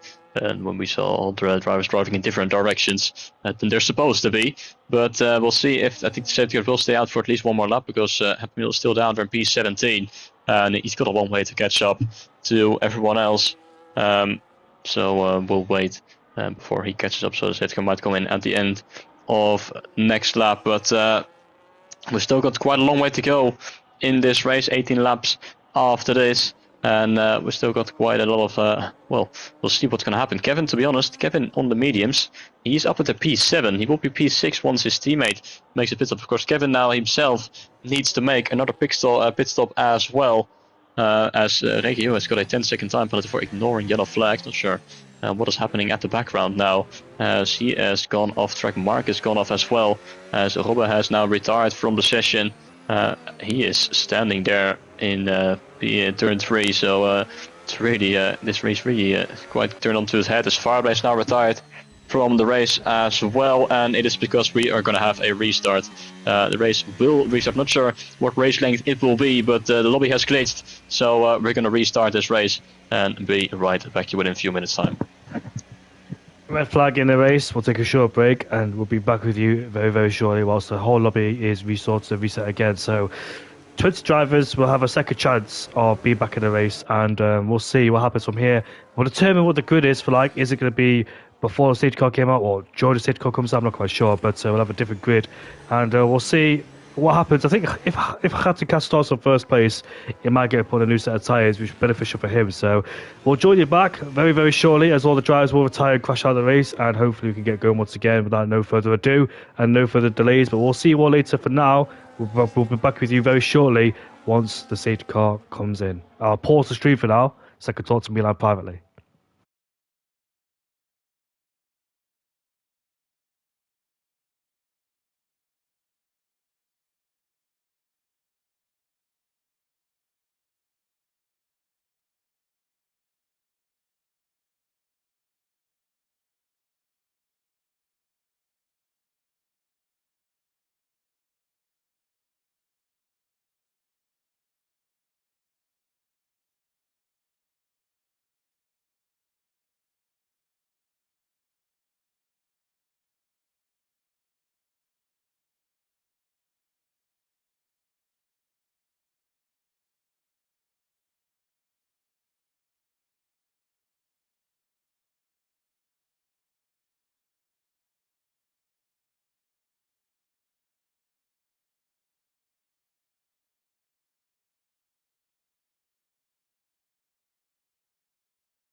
Welcome back, ladies and gentlemen. I'm very sorry about this delay, but we should be up and running once again for the Baku Grand Prix, and hopefully there's no more interruptions this time. And all Twitch drivers have a chance once again. We'll see what the grid is like for this race and how it was determined, but thank you for being patient with us, and hopefully we can give you some more race action. So just waiting for the lobby to load, and we'll see what the strategy is. But I think it was taken due to qualifying the original form and order of this track, or before the safety car came out. I'm not quite sure how this. Yeah, so I think it's before the safety car came out. This is the order. So Fireblaze, who lost out due to a pit stop misdemeanor, being stuck behind his teammate, has ultimately been given the place back up into P5, and Hazukas is P11. He was in this race, so it hasn't gone in his favour, but I think we made the right call of reflagging this race, red flagging this race, and making sure there's no more bugs or issues, so we can continue with this race once again and hopefully get some good racing action. The safety car definitely slowed us down a little bit for sure, but hopefully there's no more problems now in this second half of the race. And all Twitch drivers are still here, by the way.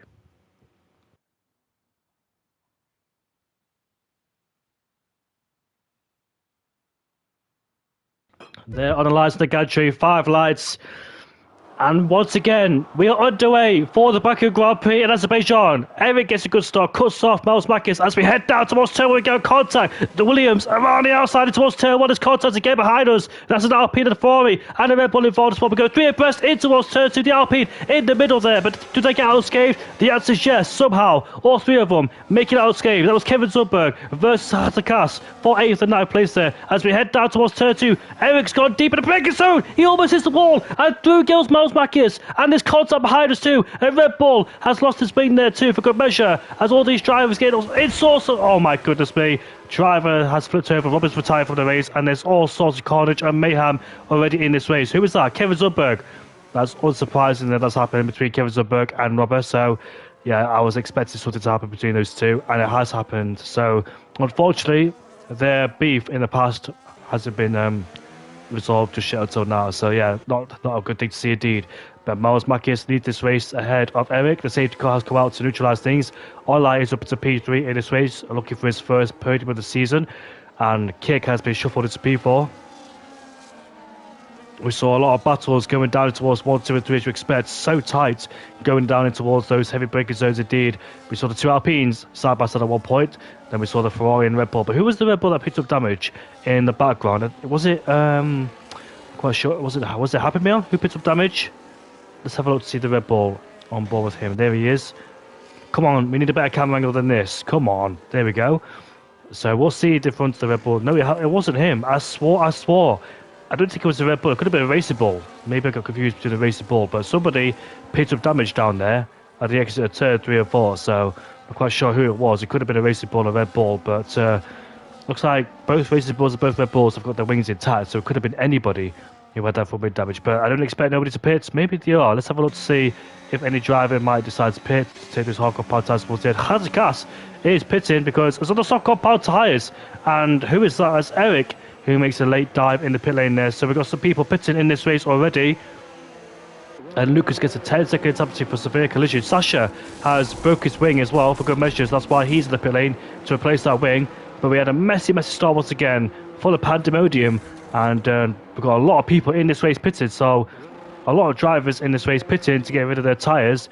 And the majority of them got on the hardcore power tyres. In fact, all of them on the hardcore power tyres now. So we'll see how this race transforms. But our leader, Eric, or who was the race leader, decided to pit very late in the race.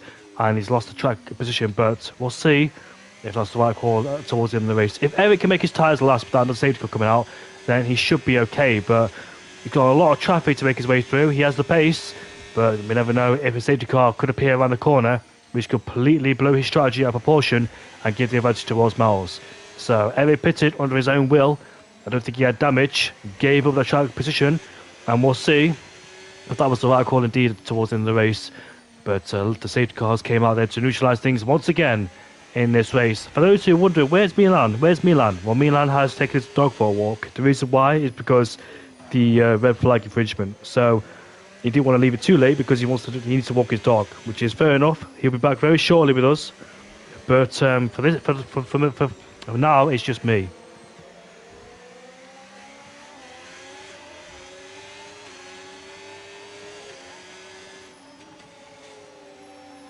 All sorts of kerfuffles and battles going down in towards the first few corners, as you expect, but a lot of drivers got a bit too close for comfort, making contact, and some holding agendas against each other. And yeah, unfortunately for those guys, falling down the field. So Robert is the driver who has retired from this race, and for the second time in a row, he is out of the Baku Grand Prix. So Ola is up to P2 now on those mini compound tyres. Miles Mackis in first place. Can the hard compound tyres go towards the end in terms of people who just pitted there? Because that's a long way to go on the hard compound tyres, but we've seen some miracles happen. I mean, the tyre wear around here can be quite high indeed and be very brutal in this race. So we'll see if those drivers who have just pitted onto a new set of the hard compound tyres take them towards the end. And Lucas is in the pit lane to probably get rid of his 10-second penalty he picked up during the contact with Muminick. It's been a messy start once again. A safety car is out, but this time there's no glitches in this safety car. And if there was a glitch, then yeah, it'll be... Oh, what's that? What's happened there? Ticey has come to blows with Colin. Come on, guys. It's a safety car. Stay in single file. Goodness me. I'm not quite sure what these guys are doing, but they're ruining each other's races and being quite silly so far in this race, it must be said. Ticey there, who was on the mini compound tyres, who didn't pit and now fallen down into P15 and has got to pit for a brand new wing. So what a shame for Ticey, who made it inside the top 10 in Q3 in the last session, but here in this race, it's all gone from bad to worse for the Kickstarter driver, whilst his teammate is up into P7 despite him dropping outside the top 10. Now he's up into P7, running comfortably in 7th place on the hard compound tyres, the highest hard runner in 7th place, and we'll see what he could do with those and see how good his pace is towards the top end of the field.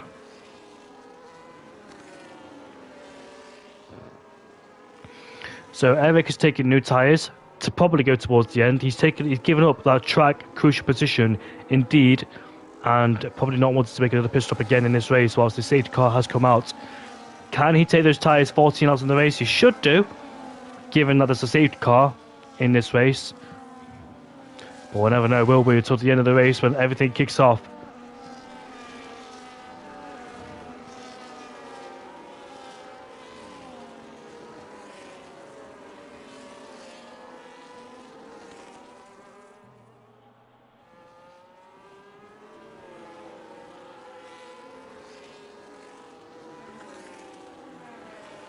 Safety car is coming towards the end of this lap then, and racing presumes again. And we'll see what happens during the second part of the race now. Miles Mackis controls the lead of this race. He's got Olai right behind him, kicking P3, whilst the people on the new hard compound tyres will be looking to capitalise through the order as quick as they can. But we'll see how difficult it is to make their way through the order.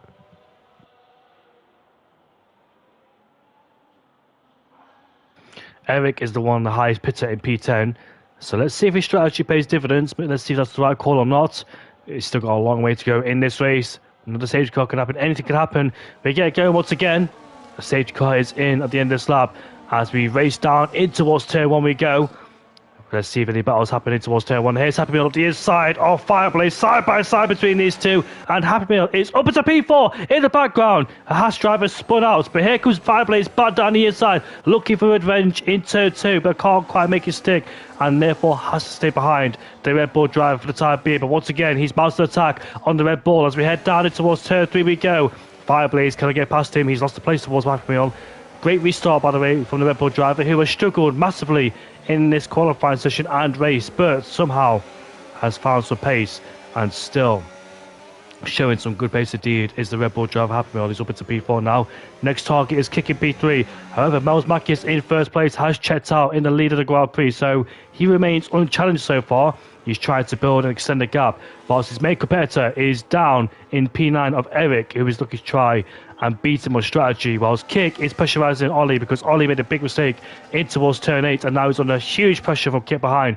Kick won't want to stay behind the McLaren for too much longer because the McLaren driver is holding him up, and therefore Miles Mackis is pulling away, which means Miles Mackis will get some breathing space between himself and Kick. So Kick has to make the move on the next lap. to ensure he doesn't lose too much time towards Miles Backus in first place. But coming out of turn 15 right now, the DRS should be open anytime soon. It's all important to get this exit right at the exit of turn 16 to set yourself up on the straight where the moves will happen towards turn 1, which speeds about 330 kilometers per hour with the DRS wide open. Here comes the Williams driver. And now he opens the DRS, poised to get past him as quickly as he can, so he doesn't lose too much time. No DRS, of course. I forgot it's enabled on the next lap, but looks like Happmill is starting to put the pressure on Olai for third place, but he can't quite make it stick. Eric is ahead of AQ. They're going side by side though, out of the corner, so the move isn't done just yet. But he has to stay behind him, going down in towards turn 2. But he's put the Aston Martin under source of pressure.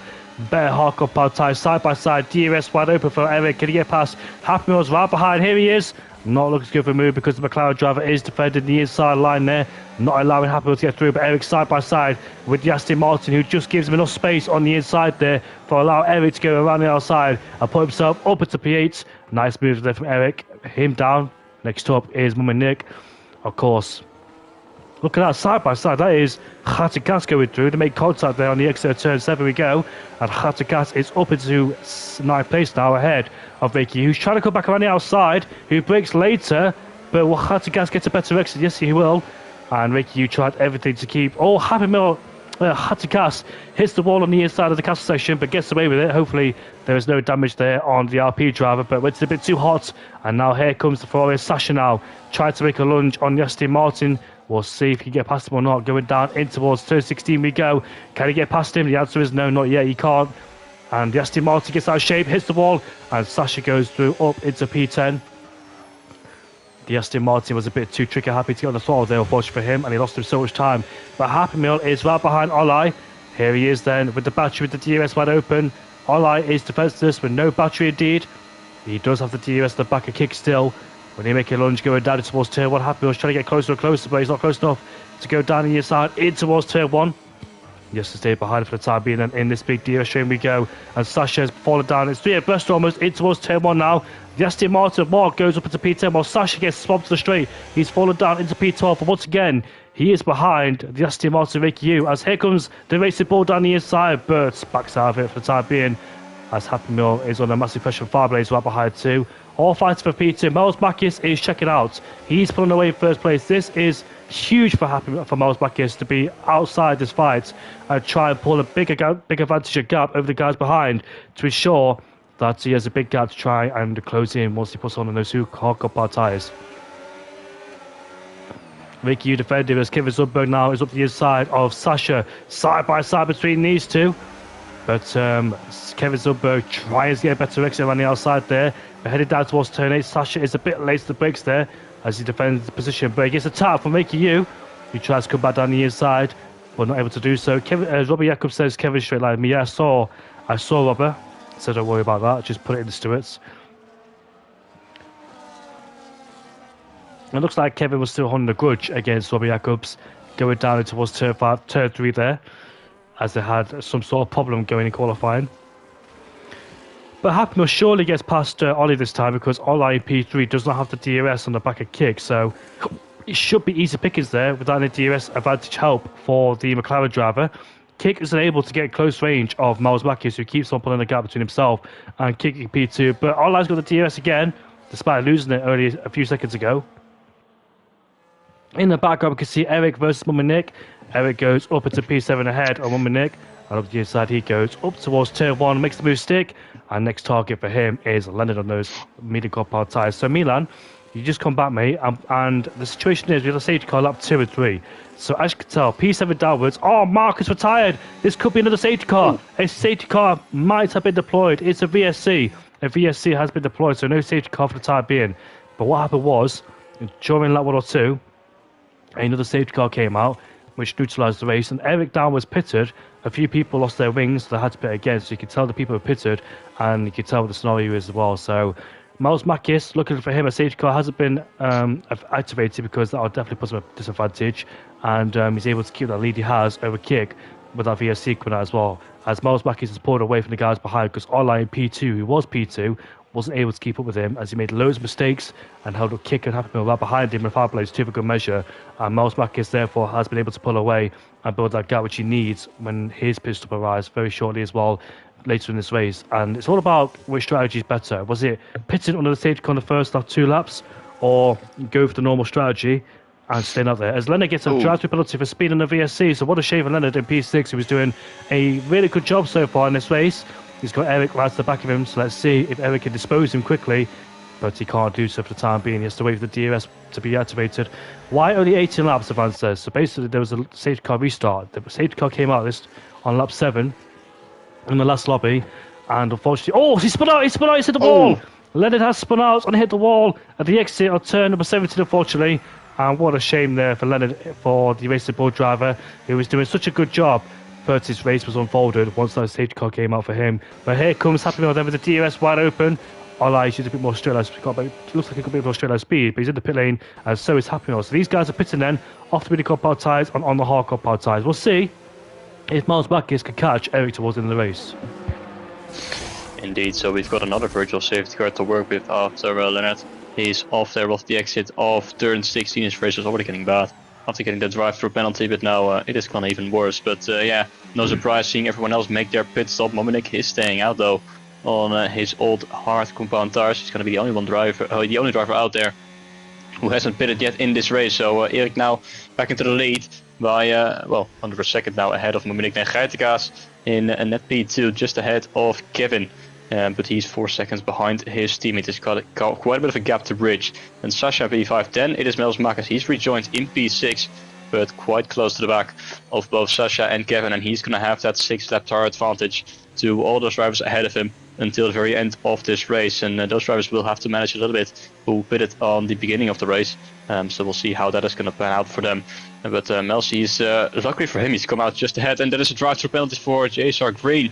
And I think someone else as well. Yellow flag round in the background, but we've gone back to green flag racing, and we'll see what is about to happen. So Mel's in P6, luckily for him, he got ahead of Lucas and TVHNL. Then Kik is behind those two, but he's 2.5 seconds behind in P9, and he is the next driver who is on a brand new set of hards. So Erik leads the way then by 1.2 seconds now ahead of Mominick, who has slammed to the outside wall at turn 15, and he might have picked up damage with that as well. No, he hasn't. Luckily for him, but he still needs to make another pit stop in this race. Geitegaas will look to chase after the Sabercat past him as soon as possible. Kevin will need to bring the gap down towards his teammate, because he is going to be under pressure from Sasha in the Ferrari immediately. Will he have the DRS to try and overtake? Not quite yet. Yes, he will actually, but I think he's just a little bit too far behind to really make the move. You don't want to fight him too much as well if you still want to have a chance of getting a podium or a race win. So we'll see if these two will start to work together. Mels in the background has closed that gap to around 0.7 of a second. He wants to get by these two as quickly as possible, so he can try and chase after Erik, who's now set into free air with a 1.7 gap towards Mominick behind him, and then Geitegaas in P3. But Kevin is starting to bring that gap down just a little bit now towards Geitegaas, but he's leading its race now ahead of Sasha, and Mels' kick is trying to catch up to TVHNL and Lucas. But we're halfway into this race, and it's Erik in the lead, but will he be able to hold on to that, or is Mels or anyone else behind him able to catch up and potentially have a fight with him for the race win? The gap is 6 seconds between Miles Marquez and Erik, and there's halfway left to go in this race. 9 laps left to go in this race. Then can Miles Marquez catch? But the first thing he's got to do is overtake Sasha, who is right behind him, but obviously not going to make a move in the slow spot of the narrow, twisty part of the track as well, because that'll be like a dive bomb suicide attempt there for Miles Marquez if he did that. But he's desperate to get past him at any given chance, and possibly in the main straight too.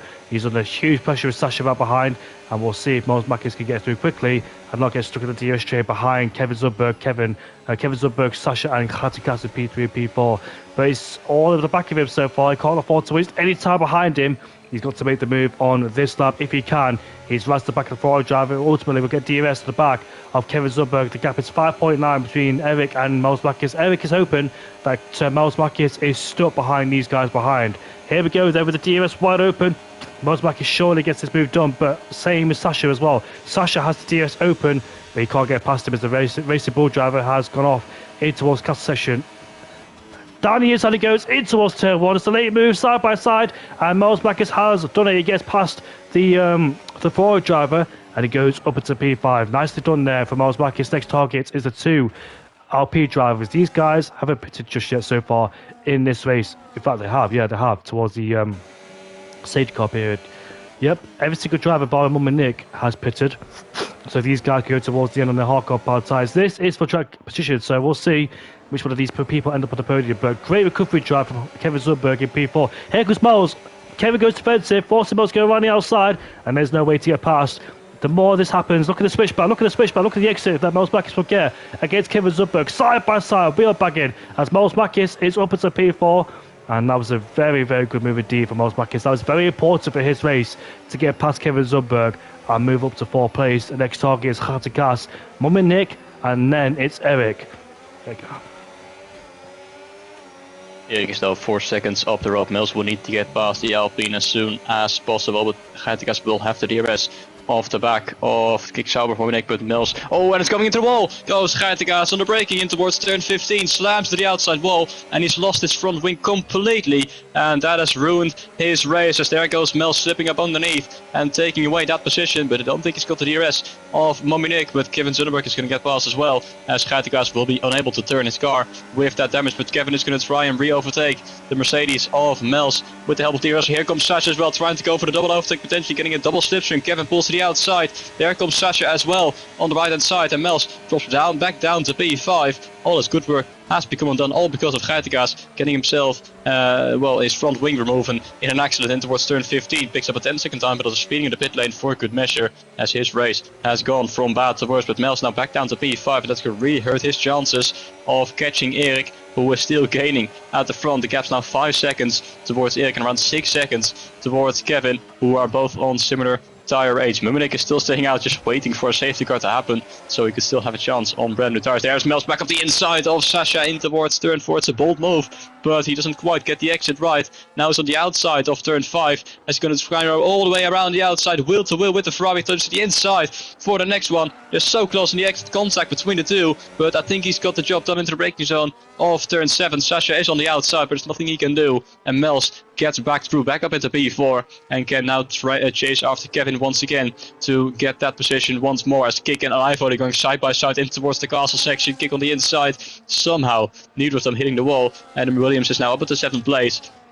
And he's got a 2.5 second gap to bridge towards his teammate, who is running in clean air right now. No one around him at the moment, and ahead of them is that massive fight between Sasha, Mels and Kevin. Kevin now within the DRS range of Mominik, so he will be able to get past him as soon as possible as well. And then Mels will try to do the same, but at the moment he's still 0.8 of a second behind the Alpine. But all at front, Erik is having a comfortable race, as he is able to build that gap, whilst everyone else behind him is fighting it out. But Kevin now, with the help of Slipstream and DRS, should be able to get past the Kick Sauber to get himself up at the 2nd place, as here he comes with the overspeed. Is going to go to the inside in towards turn 1. It's an easy pass, and Kevin takes 2nd place away from Mominik, who drops down to P3 now, and it's going to be a matter of time before Mels will come around him to take that final spot on the podium. Of course, Mominik still needs to make that pit stop in this race, but Kevin now has been set free. The gap's 5.5 seconds. They're both on 10 lap old hard tires, so I don't really think he's going to be able to catch him. But Mels right behind, he must be fuming right now, because he was in clean air. He got past both Sasha and Kevin, but then because Geitengas dropped out, he was vulnerable, didn't have the DRS, and was now back into P4. And these few laps that have started costing him to get back ahead of the drivers he just overtaken are really hurting his chances of winning this race. Exactly, indeed. There for Miles Marquez, pretty counterintuitive to what he needs. So here we go, side by side with Mum and Nick up the inside, simple move. And like I said, Mum and Nick is waiting for a safety car to happen, because his race is surely not going to go well. If a safety car doesn't happen for him, he's on the old hardcore power tyres he started on, and he's just playing. He's got hanging so far in P4. Lucas, however, is up into P6 despite all his problems early on in this race sport, and a Kick in P7. So it's not really gone well for Williams so far in this race in terms of Kick in P7. He was up there fighting, but the victory has slipped away from him, as we see the Ferrari drive of Sasha scrape the wall indeed. I think Erik should be okay to win this race. He's on pretty similar age tyres towards Kevin Zundberg. It's all about Miles Marquez now. Miles Marquez has wasted a lot of time thanks to hot gas hits the wall, and therefore Sasha and Kevin got ahead of him again. pretty much counterintuitive what he needs. But he's got the DRS open now on the back of Kevin Zumberg, gaining and gaining and gaining. We'll see if Miles Mackey can make a lunge up the inside of Kevin in towards turn number 1. Oh, he's too far back to do so, of course. We're not able to do it, but Moment Nick now is overtaken by Sasha, who's up into P4. But Kevin will be delighted to be up into P2, despite all his issues. Oh, by the way, Milan Langer, you missed it. The reason why safety car came out, as Miles Mackey is about to overtake Kevin Zumberg, he goes up into P2. Guess why the safety car came out? It was because of Robert and Kevin Zumberg, and they came to blows down at turn number 3, I think, or turn 5. So that's why the safety car came out as kick. Gets ahead of Lucas to put himself up into P6. He missed the wall slide in the exit of the corner. But the Williams is now up to P6 on his new hardcore power tyres. His next target is Lucas there, sliding heavily. Online's up to P7 now. He goes past the Williams driver, and here comes the Mercedes of Fireblaze 2 around the outside, in towards 5 and 6, or does he? I'm not quite sure. But yes, Fireblaze now surely gets ahead with better tyres and traction as well. Then it says YR2 DNF, or 3 shall I say. Mark retired, Robert retired because he crashed with Kevin Zumberg. JSR retired in the pit lane, so he's out of the race.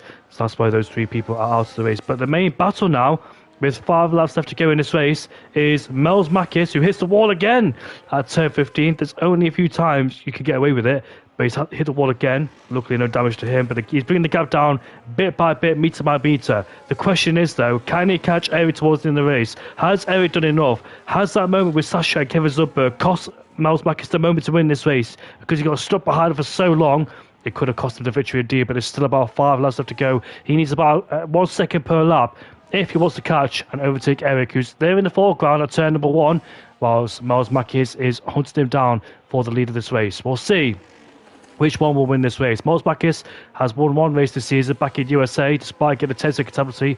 He got it removed towards the end of the race. Fireblaze gets ahead of Olai for P7. Olai and Fireblaze were up there, but their strategy has cost him and caught him out dearly. His Fireblaze slides through turn number 2 there, really looking at the rears, and Olai is right behind him to take advantage of him as well. So not going well again for the Dutchman of Fireblaze, who was usually a contender, but this season he has slipped backwards a little bit too. But the gap is 4.5 seconds between Miles Mackis and Eric. Eric, all he needs to do is keep it nice and clean. I know his tyres are aging heavily as well and degrading massively. He could be struggling with the tyre wear down the hardcore bar tyres, but keep it nice and clean, get the exit he needs, and he should be okay. He can't afford to make any sort of mistakes because that'll bring Miles Mackis even closer and within DRS range too. So Eric, if you want a chance of victory for the first time since Monza, I think 2 seasons ago, because it's been a long time since we've seen this man win. This man has deserved it for such a long time because he's had some good pace, but there's always been some missed opportunities, just like in Vegas last season too, and other races where it hasn't gone well at all for the Dutchman here of Eric. But he's really showing his mettle so far this season, really showing that he's a contender and someone to be dealt with as well, and not a slouch over. But he's still got to do some hard work towards the end. He's still got to put the performance and the pace if he wants a chance to win him. If Miles Mackis wins the second win, it'll be his second win this season and extend his championship lead. But Eric, so far, I must say, he's done a really good job so far this season. I haven't really seen it in any sort of instance. He picked up a podium back in Austria and also back in the USA Grand Prix. He wasn't there for the Australia Grand Prix, but the 3 races he's been raced this season, he's been absolutely, I must say, consistent as well, has Eric. Do you agree, Milan? Yeah, absolutely. There's a reason why he's still in the top 4 in the championship, and he's doing a good job, and he's going to extend that streak right now because the gap is still 4.2 seconds. Mels is only gaining maybe a few tenths every single lap. It's definitely not going to be enough. With only 4 laps to go, he needs to gain at least a second on the Red Bull, but he is not doing that right now. And when Mels hit that wall in turn 15 a few laps ago, Kevin did the exact same thing, and Mels didn't get front wing damage, but Kevin did. He lost his end play right there, which is why he's now fallen out of DRS range as well. On top of him, his tires, of course, being 6 laps older than the Mercedes, but he was holding on for a brief moment, but now he is starting to fall behind a little bit, and now dealing with that front wing damage as well. But his gap towards Sasha is 3 seconds, so he should still be safe to at least get that final spot on the podium. In the meantime, Kick now P5. His gap is 1.6 seconds towards Sasha, and they are definitely going to be fighting it out for that 4th place. Fireblaze is joining that battle as well on that similar tire age. Olivoli in the McLaren there, also within DRS range. Then Dominic down on P8, still needs to make that pit stop, but definitely will drop outside the points, probably down on P13 once he makes his one and only stop. I think it's a little bit too late as well for a safety car to come out, so it's really a lost race for the kick sour, both the sours in fact, who did quite well in qualifying, but I don't think either of them is going to get any points in this race, unfortunately, as the gap at the front has now come down to 3.8 seconds, only 4 tenths gained on this lap for Mels, which is not going to be enough. So as long as Erik keeps it out of the wall and doesn't get himself a 3-second time penalty, he should be on for his first win of the season, and that would do him very nicely indeed in this championship fight, because of course Mels, he's our championship leader, and Erik, he's in P4, he's around 15 points behind in the championship, so he could really use a race win right now,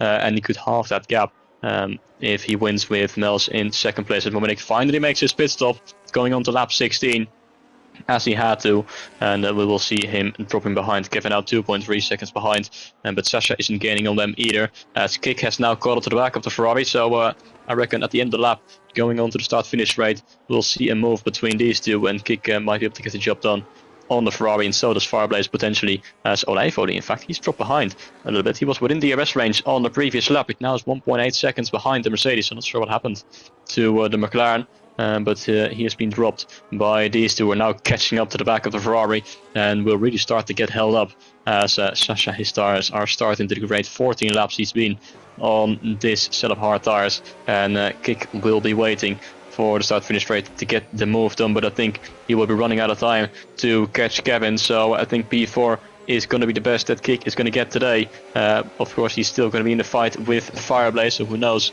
if those two could swap around. Kik, in fact, he's down in P8 in the championship. He's really not had a good season so far, and today it's just an average race for him as well. He was very quick in qualifying until the rain came down. Qualified in 6th, and that hasn't had the best of luck either so far tonight. But as we come out of turn 16, Leonard setting the fast lap of the race. Kik is going to put them over on Sasha in a few moments' time. 4 tenths separating the two of them, but the DRS and the slipstream will be there for the Williams, as Sasha will try to deploy to defend against the storming Williams. In fact, of course, Sasha actually having quite low wings, and Kik is unable to get close enough to make that move as he goes towards turn 1. Gets really close to the back, but not close enough, and Sasha successfully defends here, going on to lap 17. Just has to do that 2 more times, and he could still get away out of this race with a P4 finish. But look how close Kik is now on the exit of turn 2, but he is struggling with traction, and at this rate it's going to be just a little bit too short for Kik to make that move. It's going to be after your lunge to the inside into the braking zone. He's going to try and make it. Has to back out in the end. Otherwise they would have gone into the wall, both of them. But Kik still staying behind then in P5, and starting to get stuck behind the Ferrari of Sasha, who was doing a good job to hold on to that P4. But will he be able to hold on for these final 2 laps when these tires are really starting to fall off?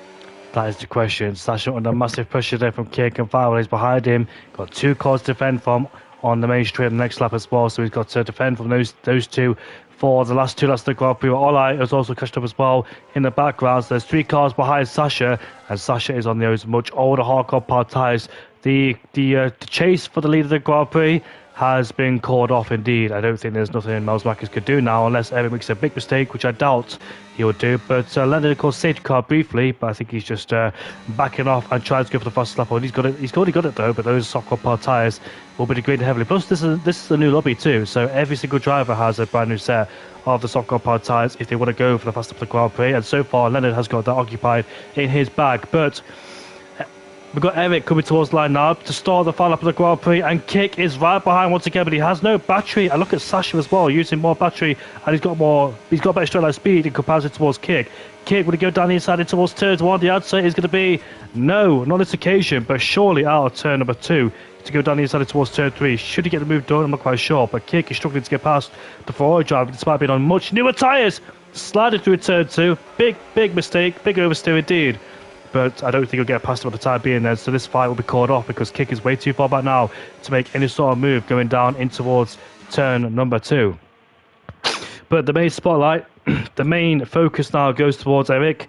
This is the moment Erik has been waiting for. 2 full seasons of coming close, showing pace, showing flashes of brilliance, but never quite getting the result over the finish line. And now he's almost finally there to get that result he needs. Well, Miles Makis is 3 seconds behind, but through these final corners, through these final laps of the Grand Prix, he's just looked so composed, so controlled, no desperation, no overdriving, clinical, clean driving, and this is what makes it even more impressive to what he's had to deal with in his final stint, because Miles is right behind him, much fresher, much better tyres, applying constant pressure lap after lap. But Eric hasn't crashed once. Every braking zone, every single traction zone, every exit he has absolutely nailed, and managed to get the gap stable whilst also breaking away from the rest of the pack behind.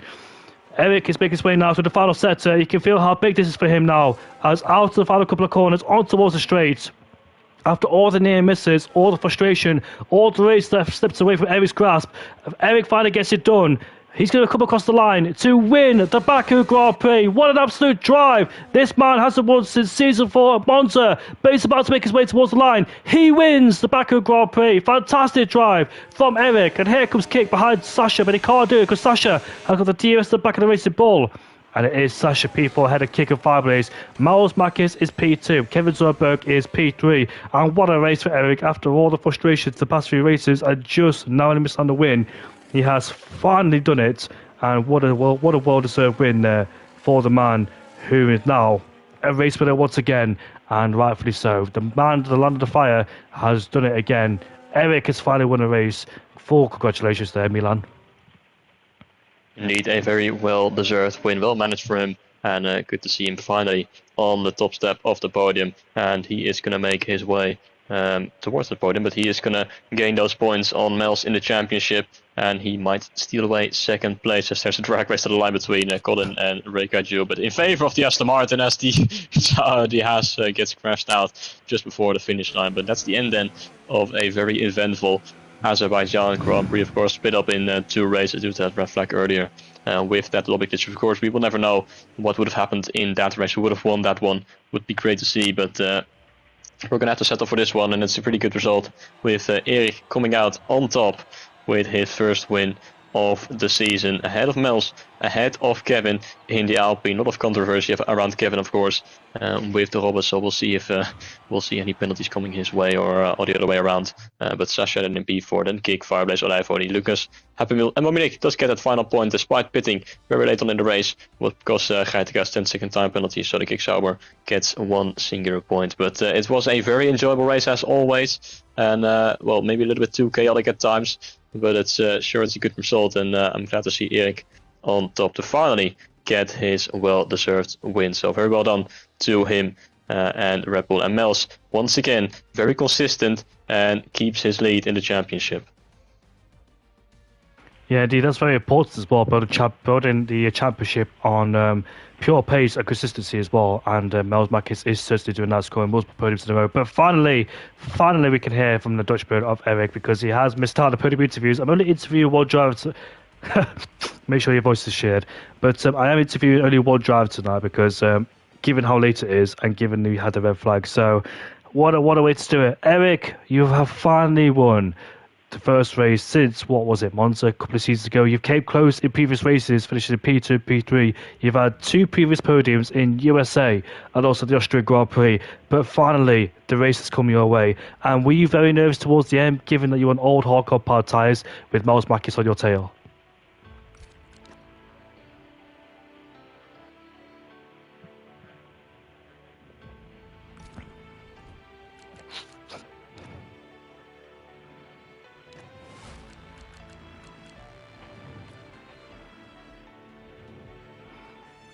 And did you think at the time it was the right call to make the pit stop? Because you pitted, you fell all the way down into 13th place, and there was a lot of drivers in front of you. Plus, you've always got that risk, Eric, of another safety car coming out too. So you were very nervous. Did you think that that was the right strategy at the time?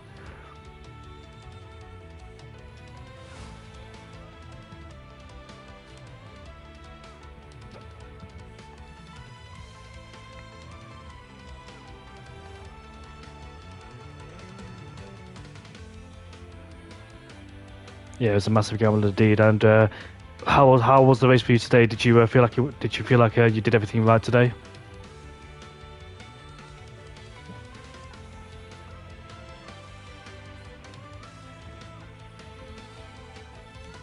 you've really stepped up the mark this season, Eric, because you had 3 podiums in a row, plus your race win today here in Baku. So you're really on a roll so far. And do you feel like you could become a championship contender this season, mate?